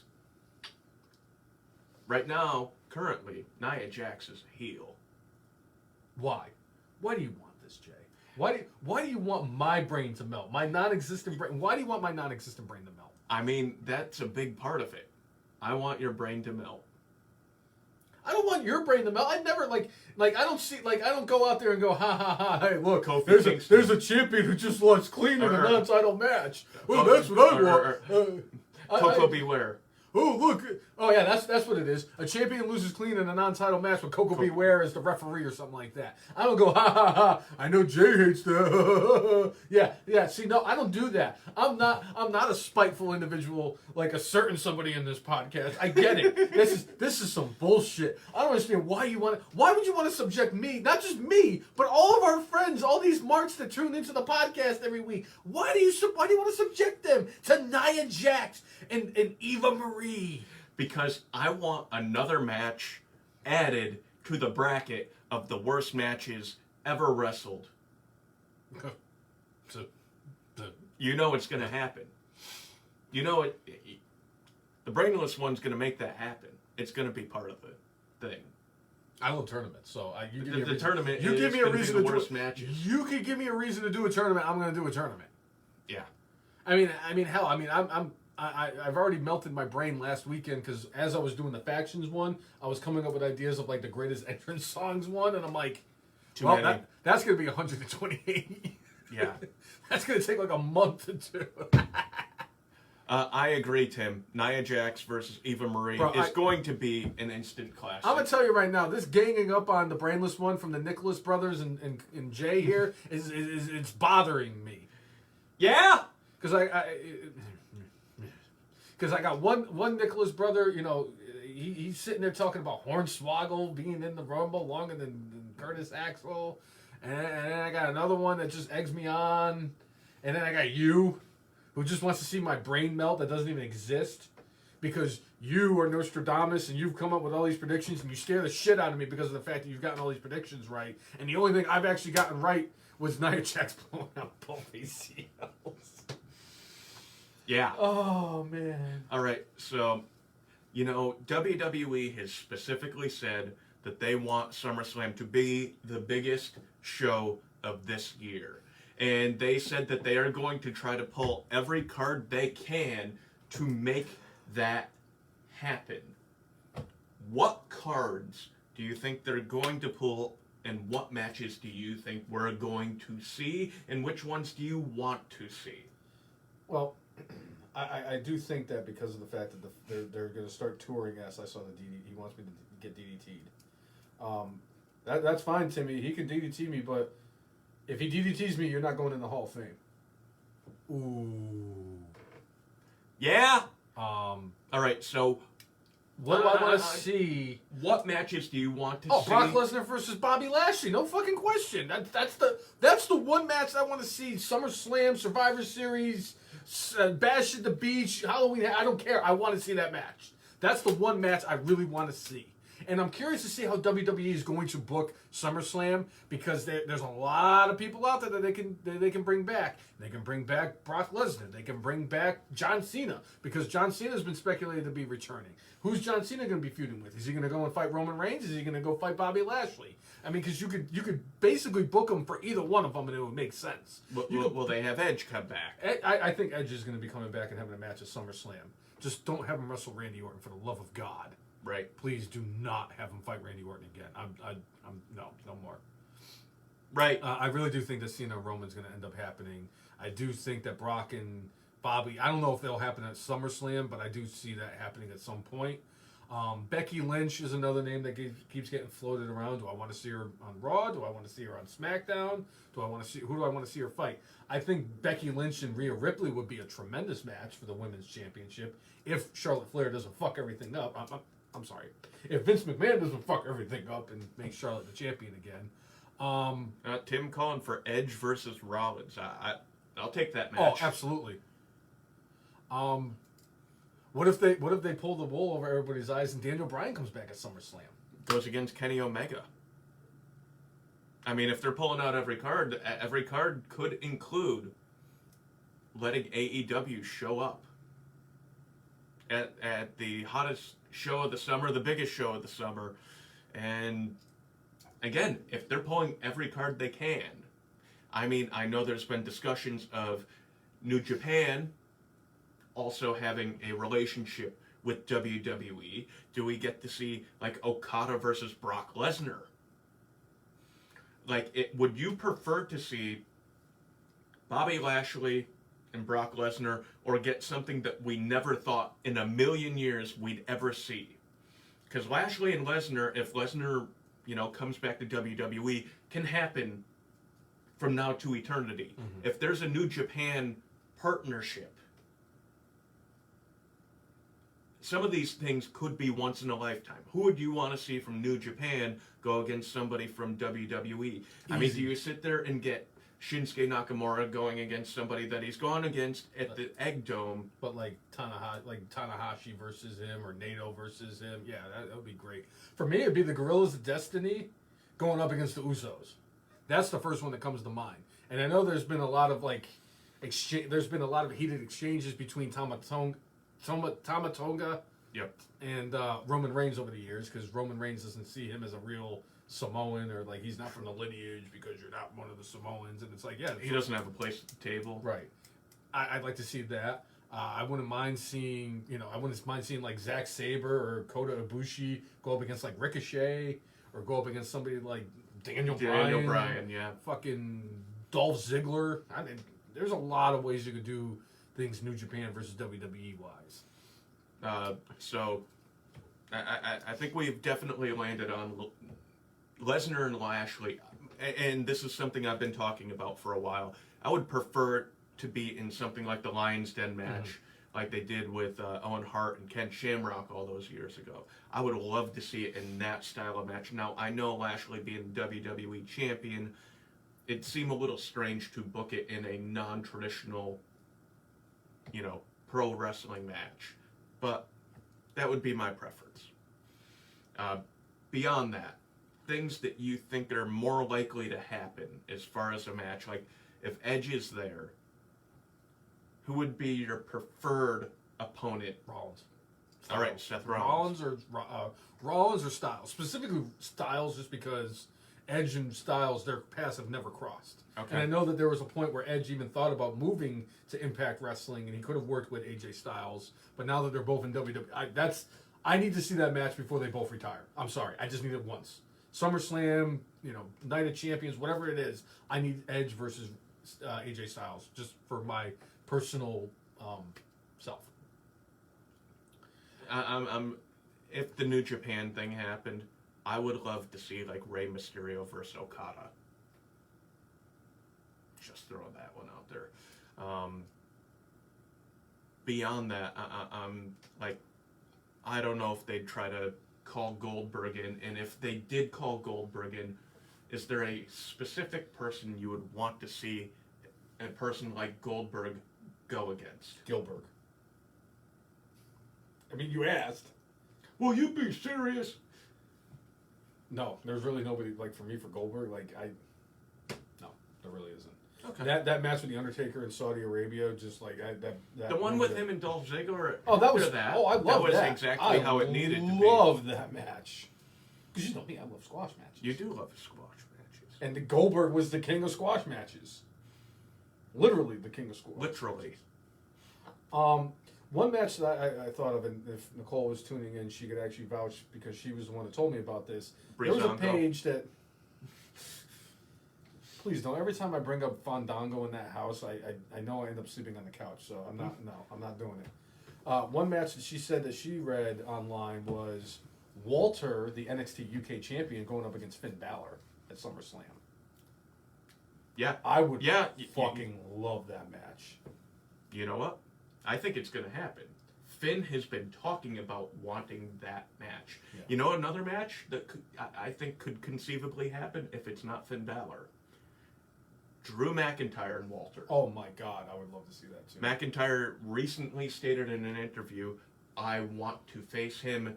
Walter has said the same thing about Drew McIntyre. They're both big dudes from Europe that will freaking throw hands. And they can move like for guys who are pretty big or not as guys big. Yeah. They had I think a couple of minutes in the Survivor Series match, but other than that, they have never been in the ring in a singles contest.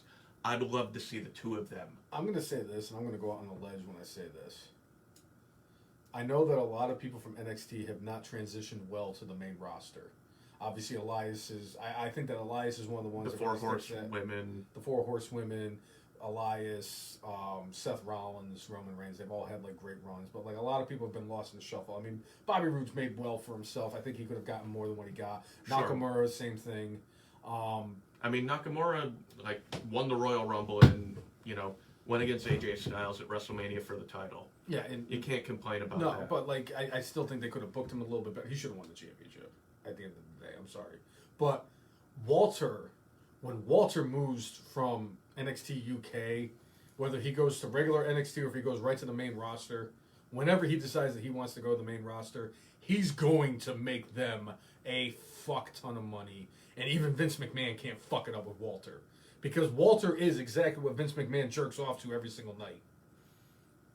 Yeah? So. All right. Who would you like to see Trish Stratus go against? Would you prefer her against Bianca Belair, Becky, Sasha? Becky? Okay. I mean, I know that Sasha is the one that's been most talked about. Mm-hmm.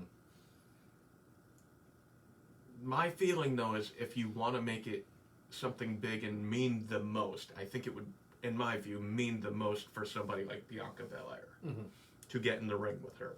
Just like a few years ago, they booked Charlotte versus Trish at SummerSlam. So that would just be my view.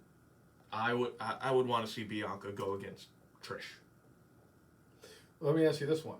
So let's say Elias, like heading into SummerSlam, he beats Jackson Riker, and then they're like, all right, Elias, you don't have a match at SummerSlam, but we're going to let you have a musical act again. And they have him come out and do the musical act. Who would you like to see interrupt him?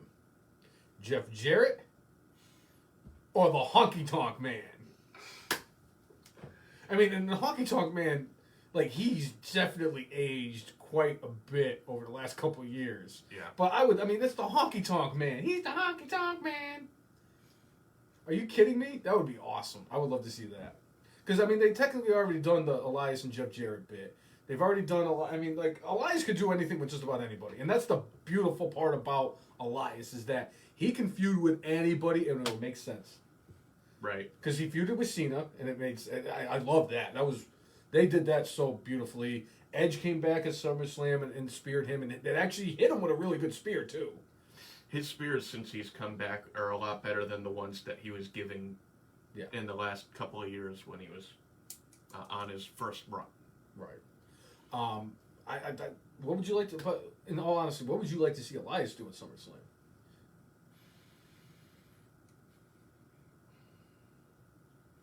They're in Las Vegas. Honestly, I would love to see him go to like one of those places where there's like a residency, and he's sitting there performing there, and he gets his performance interrupted by whoever the musical guest is for for SummerSlam. Wayne Newton.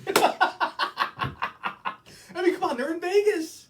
They're going to be in Vegas. Wayne Newton is Vegas. But most people don't know who the heck Wayne Newton is anymore. We do. But as far as Las Vegas goes, the Blue Man Group? I think right now, like, what they'll do is they get a bunch of bands to do residencies. If they get like a band to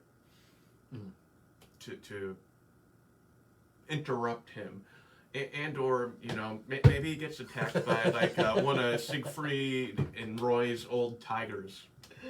You see, Timmy, it's stuff like that can actually make you a surefire future FM Marks Hall of Famer. Because I love that. Tom Jones, that's good. I like that one. With the fact that they're in Vegas, I mean, do you have somebody from the Raiders come and, like, tackle him? As long as they don't do, like, John Gruden, because that would be like, all right, well, AEW just did Urban Meyer, so now if they do, like, John Gruden, I'll tell you what, man, I like me a good SummerSlam match. I'm sorry, I got to work on my Gruden. But that's what my hope would be for something like that. But is there any other like slightly out there things that you think could happen? There's been talk of The Rock showing up at Survivor Series to start a possible feud with Roman Reigns that will culminate at WrestleMania. I mean, it also is the 25th anniversary. It is the 25th anniversary of The Rock's debut in WWE. And that'll be at Survivor Series this year, yes. I think Cena's the big attraction that they're going to get for SummerSlam this year. And Lesnar. I only see one of those two coming back. And if I had to put my money, I don't know why. I just got this feeling that it's going to be Cena over Brock Lesnar.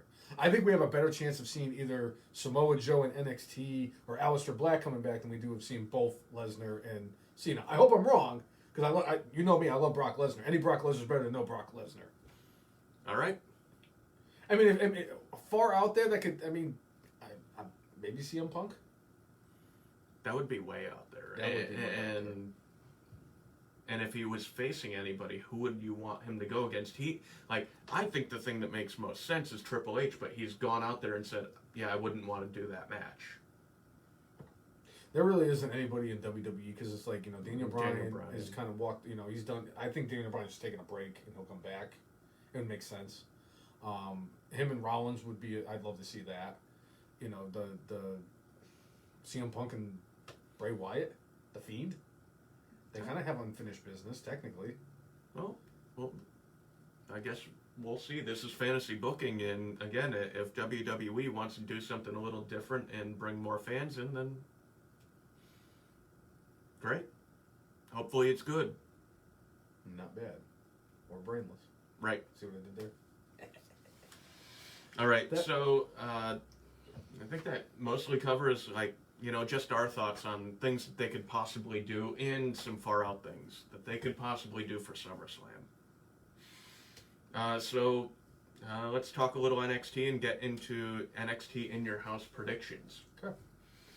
I am loving the Cameron Grimes, LA Knight, Ted DiBiase, that whole thing. And you know me. You know how much I love Ted DiBiase. And I know that you've been a little critical of how they've handled LA Knight so far. I think we're going to see something that you'll enjoy. Oh, I do coming too. soon. I think that tomorrow, those two in that ladder match for the $1 Million Championship is going to be. Forget about the fact that whoever wins the match is going to be the $1 Million Champion. They're going to have a great match. They're both very capable of it. Cameron Grimes gets overlooked a lot for how good he is in the ring. And Because his character. Because he's character. And his character is out there and outlandish and all. And I love it. I love Cameron Grimes. He's one of my favorites in NXT. And I do like Eli Drake. I really wish they made him Eli Drake. This LA Knight shit is so fucking stupid that it just makes me sick. But them setting up for this, making it a $1 Million title match, making it a ladder match for the belt, I love that, what they did that on Wednesday. I think that it's going to be great. They could steal the show. I think they are going to end up stealing the show. And I think it's going to be kind of like that slap in the face to Impact, because it's both two guys who were big-time players in Impact. I love that they introduced the $1 Million Championship. I love that they actually took their time by having $1 Million Man show up. I mean, remember when they first had Cameron Grimes do the $1 Million Man stuff? I'm like going, oh, just like the $1 Million Man back in the day. And then all of a sudden, next thing you know, $1 Million Man shows up. And I don't know if that was just an idea that they pitched to him in the middle of the process, or if he was supposed to be part of this process the whole time. Either way, I think it worked seamlessly into what they're doing now, and I believe that this is what is going to launch LA Knight to not being where he's at now. I'll just put it that way. But I loved how, $1 Million Man came out and made the announcement for this. Just something a little different. Yeah, it's silly, like going, who gave him the power to do that? That's like when they gave Finlay the power to put Becky Lynch into the Royal Rumble.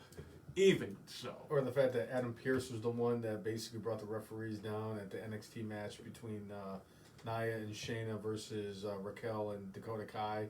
And he brought his Raw referee with him. Yeah, I didn't like that either. Right. I'm curious to see where they're going to go forward with Ted DiBiase. Like, is this, like, once the match happens tomorrow, is Ted DiBiase going to go back to the retirement home, counting his millions of dollars, and or is he going to manage? Is he going to manage like he did the Ringmaster? Yeah. Or is he going to manage whoever wins the match? Would love to see him manage one of those two. Sure. But I'm sorry, that's just me.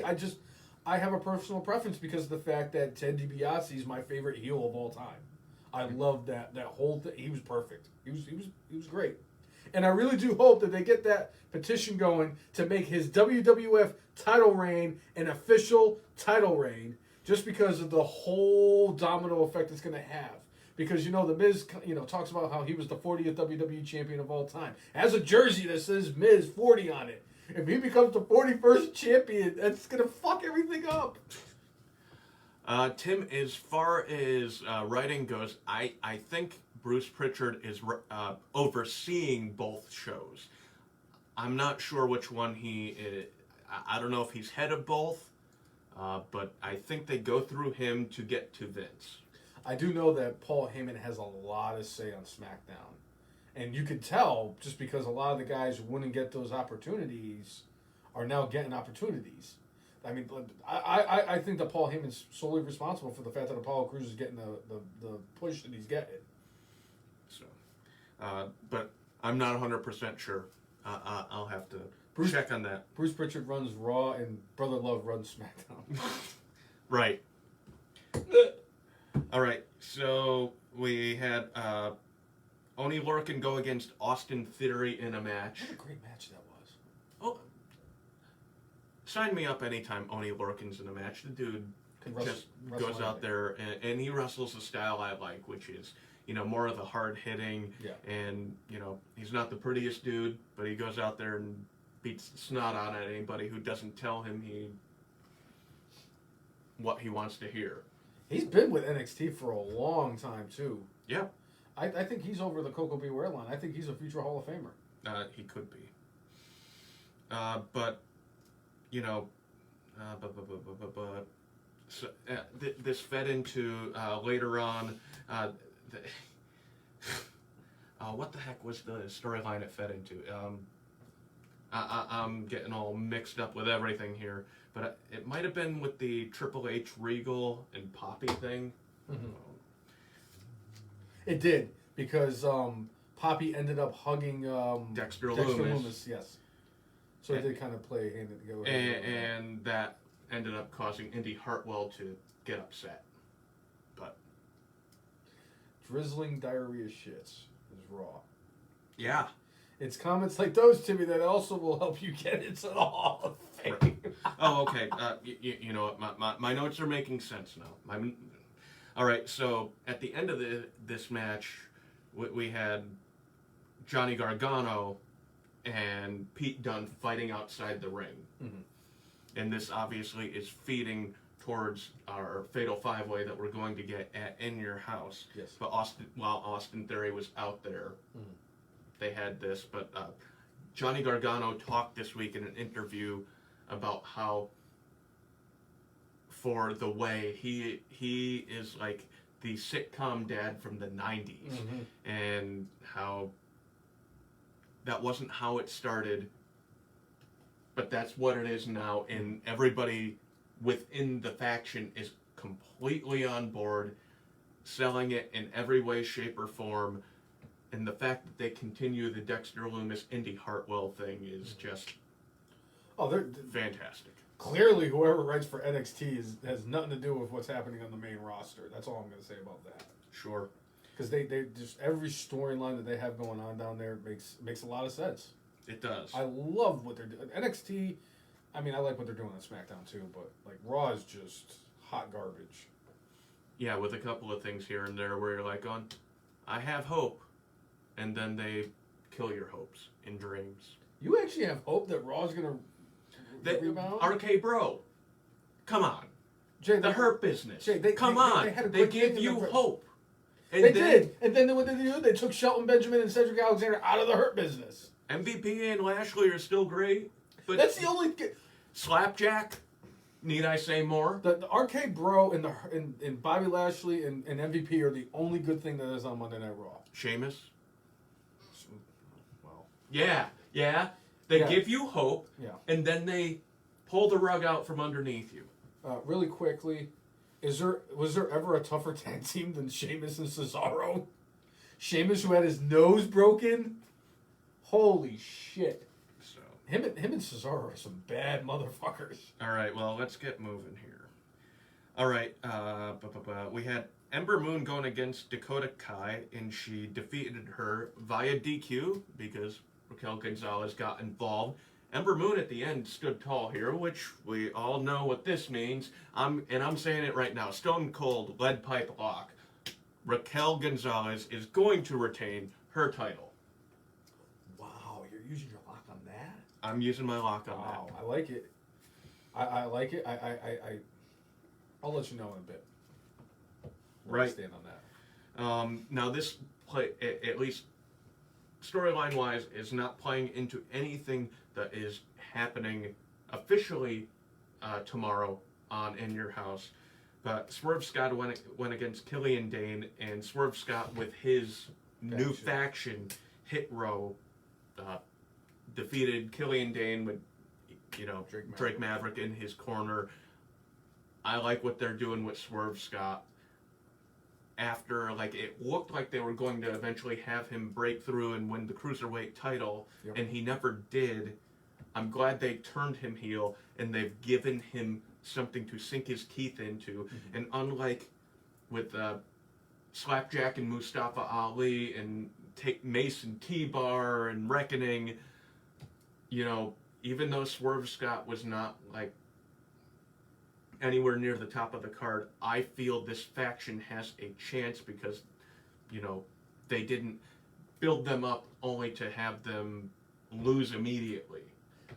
I like what they're doing. I hope that this will raise all of them up to the next level and have, maybe Swerve Scott is the one who takes away the title from Bronson Reed or Kushida. I can see either one of those.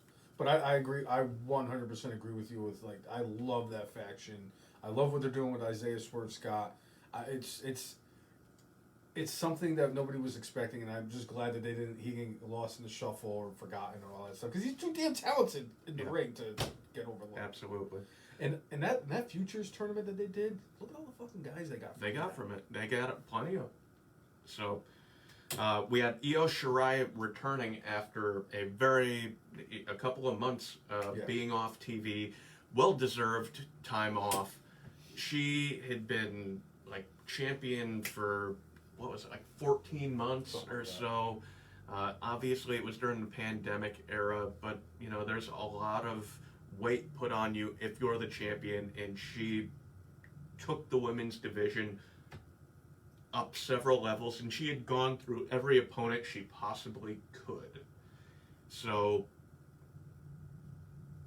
and in my view, it's made it difficult for poor Raquel Gonzalez. It's like, oh, who do we have her go against? It's like, it's clear that they specifically split up Shotzi Blackheart and Ember Moon because, like, well, Ember Moon was the champion. Okay, she could feel like a legit contender to Raquel Gonzalez, but it's like there's not many people in line after that right now that you can say should get a shot at Raquel Gonzalez. It might be Io Shirai getting back into that mix, but here she beat down Candice LeRae.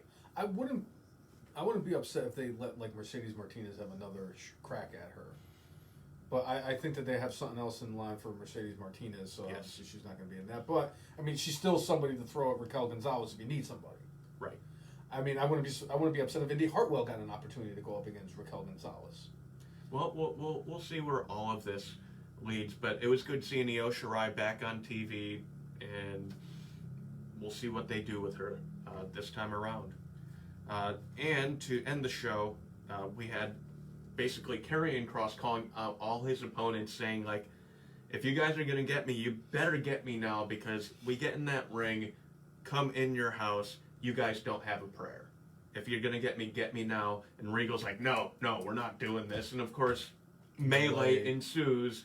Everybody, it looks like Karrion Kross is going to stand tall, and then Adam Cole, baby! Super kicks Karrion Kross, and Adam Cole, baby, stands tall at the end of this, at the end of NXT, and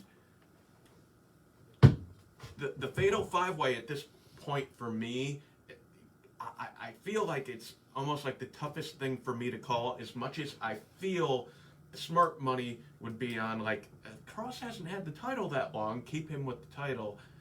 I think they're going in a different direction. So we'll see. Because there's a lot of speculation that he's going to be the one that gets called up to the main roster next. Because obviously with the 2 rounds of releases that they've made over the last couple months, that they're going to need people, especially on SmackDown. SmackDown got ravaged. SmackDown only has 7 women's wrestlers, and 2 of them are the tag team champions. So it's like, I could see Karrion Kross coming up there, and I could see Karrion Kross being a guy that goes up against Roman Reigns, because that would be, I sign me up 100%. But then again, with Karrion Kross, anybody on the main roster, I would love to see him go up against. McIntyre, Bobby Lashley, freaking Sheamus. If you had a returning Bray Wyatt where he was in shape, I would have loved to see The Fiend versus Karrion Kross. That was another one, yeah. The way the promos would be. Yeah.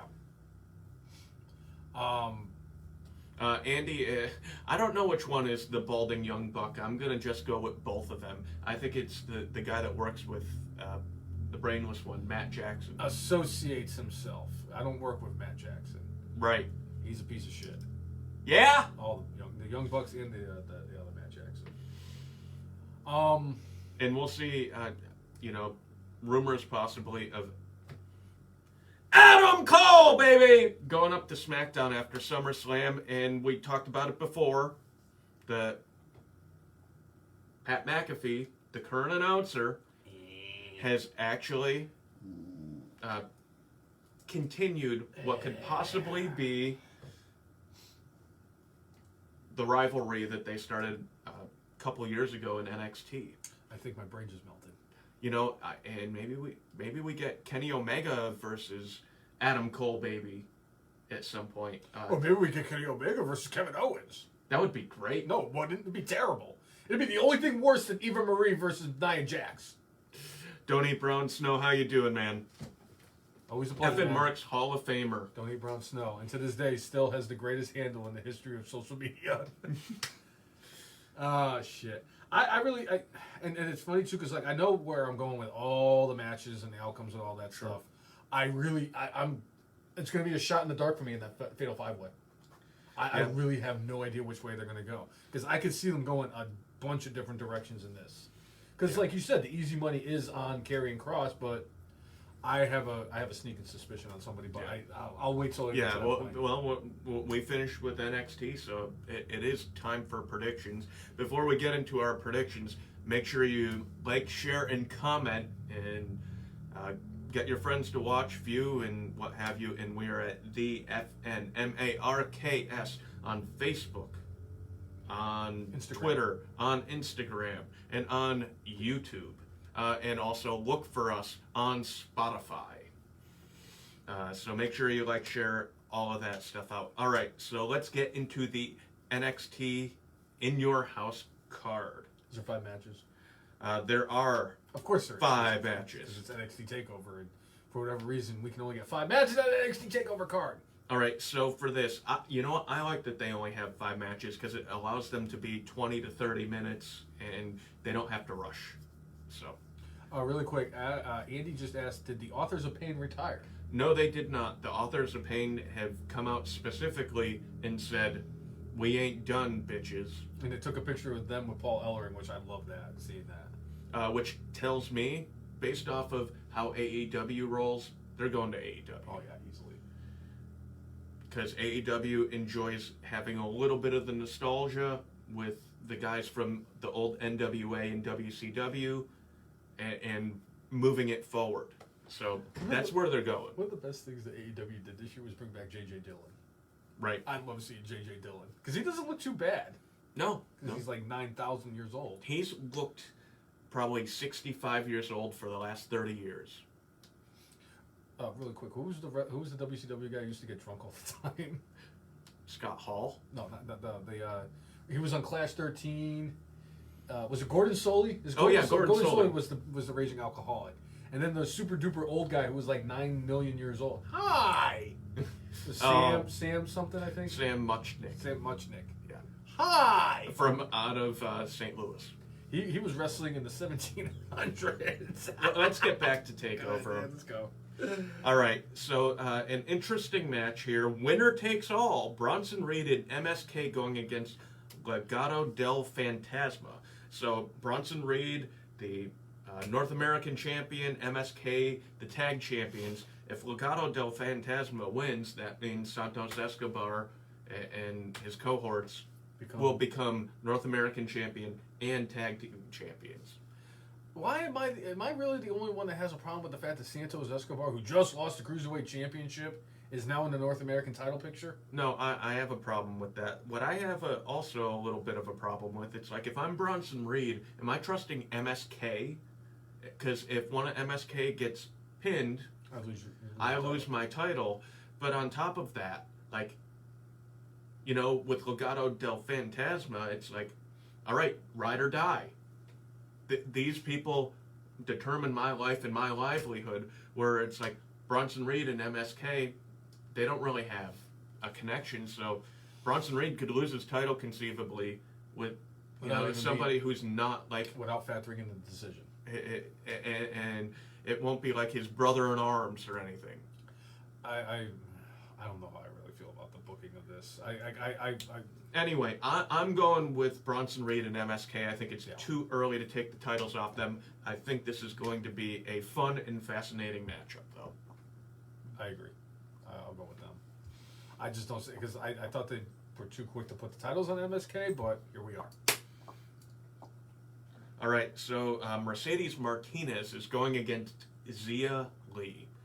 I've enjoyed what they've done with Xia Li as a character ever since she came back to TV, and having her go against Mercedes Martinez instead of continually going against squash matches or people on the lower end of the card. You know, I enjoy the fact that they're stepping her up a notch here. I think they keep going with her. I think Xia Li gets the victory over Mercedes Martinez. Agreed. I'm going to laugh if we go 5 for 5 on we both agree 5 for 5. Cameron Grimes going against LA Knight in a ladder match for the $1 million title. The way that they're booking right now, it looks like Cameron Grimes is going to be the one that's going to be taking this title. He's the one with the... He won all that. He made all that money off of the stock market and everything, and he's the one that basically is kind of like... He Beetlejuiced Ted DiBiase into existence in NXT, is the best way to put it. And I think that was a great analogy, by the way. So with me, it looks a lot like they're going to go with LA Knight. I hate to say it, but it looks like they're going to go with LA Knight. And it makes the most sense because LA Knight hasn't really done shit other than win his first couple matches. And, you know, he helped Bronson Reed turn heel and all that stuff. And, you know, Cameron Grimes, he's just... I get the sense he's like the lovable loser. And that he's not going to end up on top of this one. And I think Ted DiBiase is also going to factor in the decision. But I think that Eli Drake beats Trevor Lee in this match. All right, I agree. LA Knight, bless you, gets the victory. And I don't know if Ted DiBiase is going to have anything to do with it, but I think it's possible he gets involved in some way. How many times has he thwarted Cameron Grimes along the way? He'll probably thwart him, I guess, in some way, shape, or form. I don't know how. And perhaps, again, become LA Knight's manager and be part of the presentation. Yeah. You know. So, yeah, I agree. LA Knight. And we did have Andy saying that he thinks Cameron Grimes wins this match. Okay. All right. Don't worry, Andy. He's gotten the shot. I've gotten the shot. We're good. Yeah. No COVID here. I've been vaccinated for quite a few months now, too. So. All right. Women's championship match. Raquel Gonzalez versus Ember Moon. I already called this before. Raquel Gonzalez. Same. All right. The main event, which is a fatal five-way. Karrion Kross versus Finn Balor versus Pete Dunne versus Johnny Gargano versus Kyle O'Reilly versus Adam Cole, baby! I'm going to go with Kyle O'Reilly wins this match. We did it. We did it. We went 5 for 5 together. All right. We went 5 for 5 because I was 100% going to say Kyle O'Reilly. I think that this is perfect. This is the perfect opportunity to give Kyle O'Reilly an opportunity that he deserves. And this is a way you get the title off of Karrion Kross. He still looks strong in the process because you're going to have any of the other guys lose this match. And Kross can lose it. He can get the rematch and then move up to the main roster. And in my view, Kyle O'Reilly would have a still made match for the title with Adam Cole. Because, yes, they had their unsanctioned match. But at the end of that, they were still arguing and fighting in the hallway of the hospital. Yeah. So that told me that this was not quite done. Not to steal the name Pete Dunne. The one thing that I think is going to be crazy about this is that one of the guys in this match is going to have to eat the pinfall. One of them. I don't even know which one. I mean, I could make an argument that any of them can win this match. I cannot. Gargano is going to eat the pin. I'm going to go with. Just based off how the characters have been. Again, this is similar to the whole idea of Santos Escobar having an opportunity at the North American title. How does Johnny Gargano, after losing the North American title, have the opportunity at the bigger title? It's, just like the Roman Reigns got into the Elimination Chamber, even though he just lost the Intercontinental Championship a few years back. No, Cross woman is a man. Look at Bobby Fish helping O'Reilly win. I mean, Bobby Fish has been saying he has his own beefs to pick and his own battles to win. And that's why he came back and he's, quote-unquote, not taking sides. What about if Roderick Strong gets involved? That hasn't been brought up. It's certainly possible. And another person that hasn't been brought up in a while, because I know he's been out with an injury for a bit, but he's got to be returning soon. That's Ridge Holland. And Ridge Holland was supposed to be in that faction that, McAfee put together with our boy, Only Lorcan and Pete Dunne and all those guys. What were they called? The gold, not the gold standard, but I don't know. Oh, fuck, I forget what they were. But anyway, Kyle O'Reilly wins this. I think some way, shape, or form. Oh, by the way, I forgot my lock for tomorrow night. LA Knight wins the $1 million title. Mm-hmm. All right, so that is our predictions. All right, on to our good, bad, and brainless. Ooh. So, Cousin Jay, what was your good for this week? I'm going with the continuation of the Roman Reigns and Usos storyline. It's like one of the things that they have done exceptionally well for an exceptionally long time, and they continue to make it good, exciting, and just what the heck's going to happen next. So I think that is the best thing that has been on TV lately. Okay. For me, I'm going to say that just the Roman and the Usos, just in general, were my good for this week. You know, that Jimmy had that great promo at the start of SmackDown last night. Had a lot of emotion. Jimmy, Jay later on in the show, he cut a damn good promo himself, saying he got caught in the middle of all of this, and he's not happy about the fact that he was caught in the middle of all of this. And then Roman Reigns cut that freaking A+ promo at the end of the show last night before he had his little exchange with the Mysterios. The Usos and Roman Reigns just killing it was my good for this week. All right. Bad. My bad, it's for -1. -1, do your schoolwork. And that's it. Wow. Okay. Yeah. My bad for this week goes to Ding Dong Hello. It was bad. It was fucking bad. I just the fake laughing between Seth Rollins and Bayley was just god awful. They had to replay that video of her all over the fucking Thunderdome and everything like that. And as much as Cesaro tried his best to save that whole segment, which was almost my good, but I'm sorry, Roman is just on another level. But it's just that whole thing, Ding Dong Hello, gets my bad for this week just because it was just bad. All right, Andy Vest saying fuck Roman. Fuck Roman. Okay. Hey, I understand. Not everybody's flavor. Liv Morgan versus Carmella bra and panties match. Well, ain't gonna happen in this era. No. All right. Do you have a brainless? My brainless this week is the Lilly, Shayna, and Alexa segment. Now, this is one of those things that, you either loved it or hated it. I was on the hate it side just because, it was just...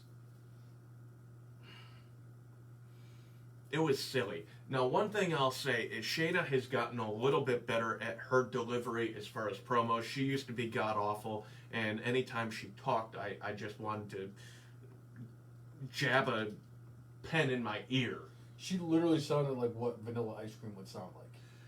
So, she's gotten a little bit better, but this segment was just trash. I think Alexa was good in it, but, Shayna, running, trying to be scared. You know what? This was shades of when the Ultimate Warrior and Hulk Hogan had their storyline in WCW, and Hulk Hogan could see the Ultimate Warrior in the mirror, but nobody else seemingly could, even though it was clear as day. At the end, Shayna getting all crazy and breaking the glass, and you see Lilly there at the end. It's going, all right, not good. Brainless. Oh, Andy's brainless this week is Andy himself. All right. My brainless goes to, I don't even know who I actually hand this brainless to, but whoever it was who promoted the fact that we were getting the Street Profits versus the Alpha Academy, and then decided to change it without even announcing, it's just and then we're oh, look, it's Montez Ford versus Chad Gable, and I'm wait a minute. I'm why did you promote that and then change it last minute? It was just slightly better than when we went to see Hampton Roads Championship Wrestling. And they told us we were getting one sort of match, and then...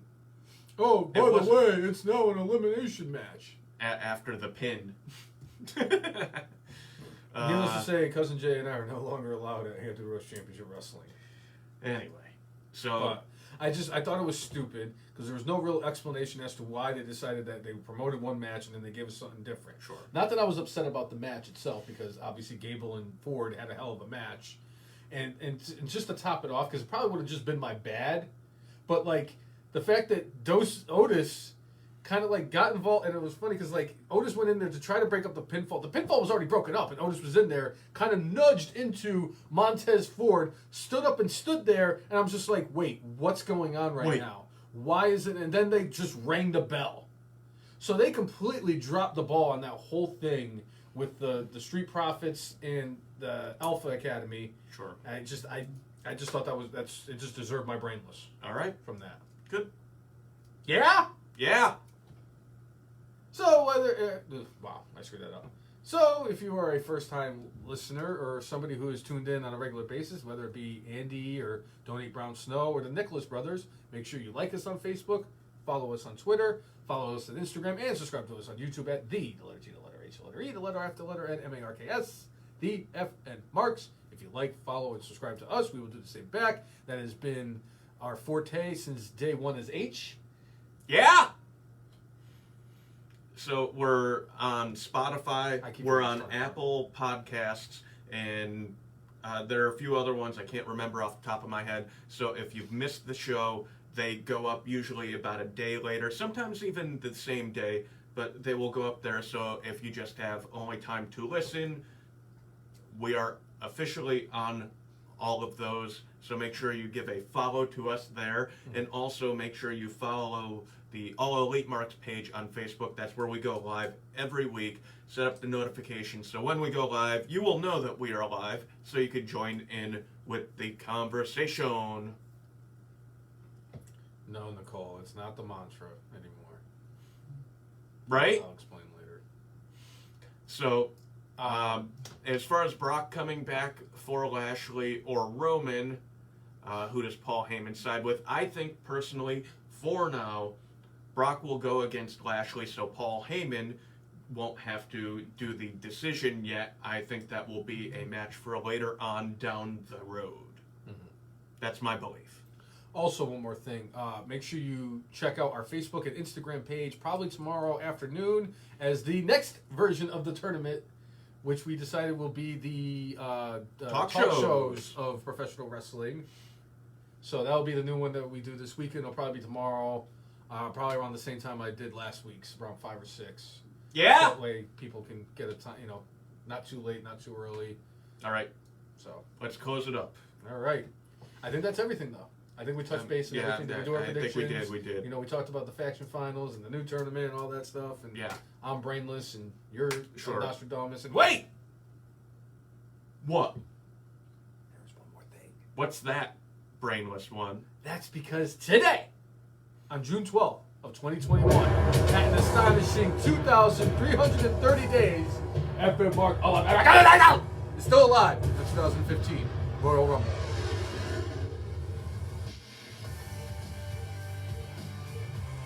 And I'm a little sad that fellow 2008 FM Marks Hall of Fame inductee Tommy was not in here to witness the Curtis Axel Hall. Well, that's okay. And just a note for next week, we will be doing the show Friday evening.